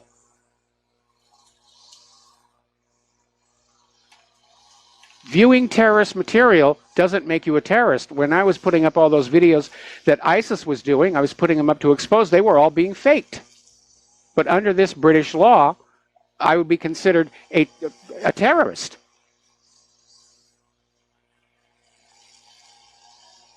And I understand what governments do when they can't do anything else, when they can't solve a problem, just make more laws. Forget that we already have laws, we'll make a new law, everything will be fine. That's what we do. We make laws. And they're not really very well thought out, are they? Now, Boeing, and this is about 4 months ago, China revealed its plan to design a hypersonic passenger airliner. And Boeing Commercial Airplanes has jumped into the race. They've unveiled plans for a Mach 5 passenger airliner. Would be capable of crossing the Atlantic Ocean in just 2 hours or the Pacific in 3. That would be an absolutely amazing ride. And I hope they get it this time because many years ago, there was actually an attempt by the United States to come up with a commercial passenger supersonic aircraft. It was called the SST program, the Supersonic Transport. And all the big players got in there and they put together plans, and some of the aircraft looked really beautiful. But they basically dropped on out, and Concorde came on in as the only supersonic passenger jet, and was in service for a long time until it simply got too old to maintain any longer. But it will be amazing to see a Mach 5 passenger airliner if they can actually get it done this time. Now, cosmologists have done a very interesting experiment to try and reconfirm Einstein's theory of relativity. And Einstein's theory of relativity explains why, when you drop 2 objects, a tiny marble and a cannonball, they hit the Earth at the same time. But they wanted a new test bed that was a little bit bigger than the Leaning Tower of Pisa. And so they basically went on out and they found a small group of mutually orbiting stars that they were tracking for a very, very long time. They're calling it the most stringent test yet, and confirmed once again, relativity is proven right. Now, it's been proven right a lot of times. The only time anybody questions relativity is when people point to relativity as a reason to question the Big Bang. But relativity is definitely real out there. And it may be the reason why we don't see alien civilizations coming to pay a visit. Because under relativity, you cannot go faster than the speed of light. And in a galaxy this large, that's a big problem. The nearest star to us is 4.5 light years away. which means it would take 4.5 years to get there at light speed, 4.5 years to get back. Now, the people on board wouldn't feel that way because of time dilation, but it does make interplanetary, interstellar travel rather tricky and difficult unless you can find some kind of a workaround like warp drive or wormholes, which there's a theoretical basis for some of that stuff, but we haven't seen anything about it yet. Over at the FDA, as you know, they're out there sounding the alarm about the opioid epidemic, which has been fostered by all that inexpensive opium flowing in from Afghanistan, both to the street dealers and to the giant pharmaceutical corporations who have been caught financially incentivizing doctors to write prescriptions for these addictive pain killers. But the FDA, in coming up with their numbers about how bad the epidemic is, fudged the data a little bit and basically included kratom in the calculations. Now, the FDA is saying that they consider kratom an opioid even though the molecule is completely different. Their rationale is that they think it binds to the same receptors as opium. But the FDA is trying to build a case to schedule kratom because there's nothing that the giant pharmaceutical corporations hate more than an inexpensive, natural medication that can't be patented and monopolized. And that's why there's a war on kratom. Got to protect those corporate profits. Now, down in Samoa, health authorities have called a halt to all children's vaccinations following the deaths of 2 toddlers. And at the request of Prime Minister Tulipa, I'm not even going to try and pronounce that. But basically, the situation comes after 2 children, both aged 1, died mere minutes after receiving an MMR vaccination at Sofutu Hospital. And the family posted photos of the dead children on Facebook, and the story went viral around the world. But Samoa has now confiscated all the MMR vaccines and is destroying them. Now, here's a possibility. It may be a batch of MMR vaccine which couldn't be sold here in the United States. Remember when Bayer was making this hemophiliac medication, and they were using blood harvested from prisoners who turned out to be HIV positive, and it hadn't been screened. And so the entire product line was contaminated, and it was illegal to sell that product here in the United States. Did Bayer do the right thing and destroy this medicine? No. They simply shipped it to countries where there were no laws banning the sale of anything contaminated with HIV, and they sold it there. And they gave a lot of hemophiliacs around the world AIDS. But they made money, and that's what makes it good. That's what makes it really, really good. Now, here's an interesting little story. This actually came from CNN. Apparently, there is a new study that was published yesterday. It was done up in Norway, showing that IQ scores are falling and have been for decades. And they're trying to figure out what's going on. They don't think it's genetics. They think it's something in the environment, something that is literally damaging brains in children as they grow up. Gee, I wonder how many mandatory vaccinations they have for children over there in Norway. Interesting question, I think, should be asked. Over in the Netherlands, Dutch police are trying to solve a rather bizarre crime. There's this Museum of Medicine in the Netherlands, and somebody stole a jar of curare from the vault there. And the jar contains a small dark block of the poison about the size of a sugar cube. And they're wondering why somebody would take it unless they're trying or they're planning a homicide. Now, for those of you who don't know, curare is a poison developed by the Amazonian tribes. It is very, very potent. They dip their blowgun darts in it when they go hunting. They'll see a monkey up in the tree, they'll hit it with the dart, and they'll just wait until the monkey falls down and they go home to dinner. And it is very, very deadly. So I think somebody of ill purpose probably walked off with that jar. That's a little scary. Now, over at the space station, or up at the space station rather, a Russian Progress cargo spacecraft launched to the International Space Station basically was able to achieve the rendezvous in record time. About 3 tons of food, fuel, and other supplies.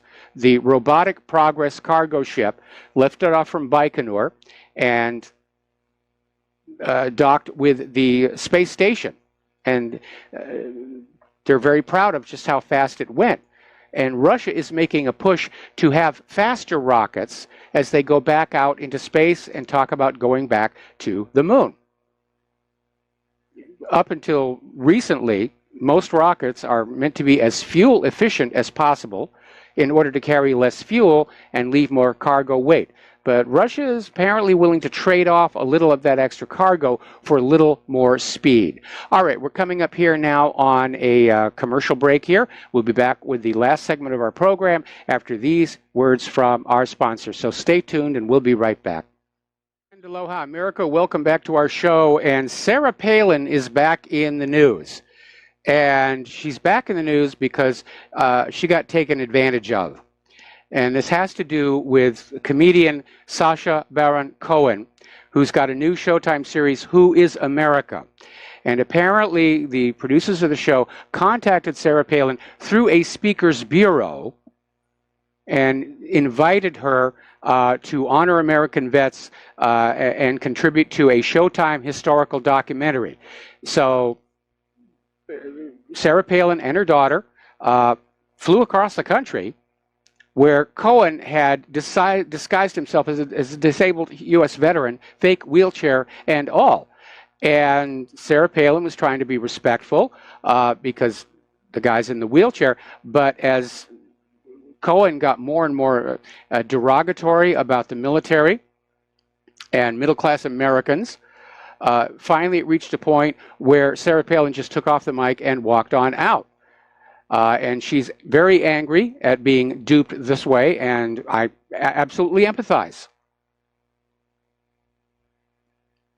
But she's calling on Showtime, its parent company CBS, and Cohen to donate any profits from the episode to a veterans group. And Showtime has no comment when they were contacted about the story. That really is very underhanded. And I know Sacha Baron Cohen is very popular in Great Britain, which is his home.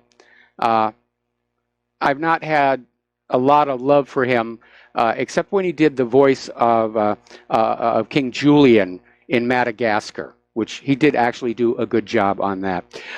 Alrighty, getting on back to local news, the Hawaiian volcano is still growing each day. Somebody just sent me a wonderful photo taken from a passenger jet at altitude looking down on the lava field. The lava channel coming out of Fissure 8 is now showing some breakouts. It's starting to basically wander out of the channel into other areas, which fortunately already have lava all over them, so it's not really a big problem. Again, no deaths, but over 600 homes have been destroyed. Fissure 8 has produced a new cone that's about a little over 200 feet tall and growing every single day. And up at Kilauea, they're still having these collapses of the Helemaumau crater and of Kilauea itself, and they're producing the equivalent of a magnitude 5 earthquake for the people who live in that area. Also here in Hawaii, Hawaii has now banned most sunscreens in an effort to save the coral reefs. And Hawaii has banned certain sunscreens with ingredients which have been found to be harmful to the coral. And that's a good thing to do. And I'll tell you why. I've seen a lot of coral in my travels. And I remember down in Fiji, they were just absolutely dead gray. And we don't need that here in Hawaii. So I agree with this decision. There's the music. Time for me to get on out of here. Stay tuned for John Stadmiller. I'm sure he's got lots of interesting things to share with you. Please take what you learn here and at my website, share it with everybody that you know, talk to them face to face, use email, phone calls. It's time to get off the corporate social media. It's being turned into Hillary's 2020 propaganda machine, and we need to basically just pull the plug on that and their advertisers. Anyway, have yourself a good evening, and we'll be back tomorrow. Aloha, America.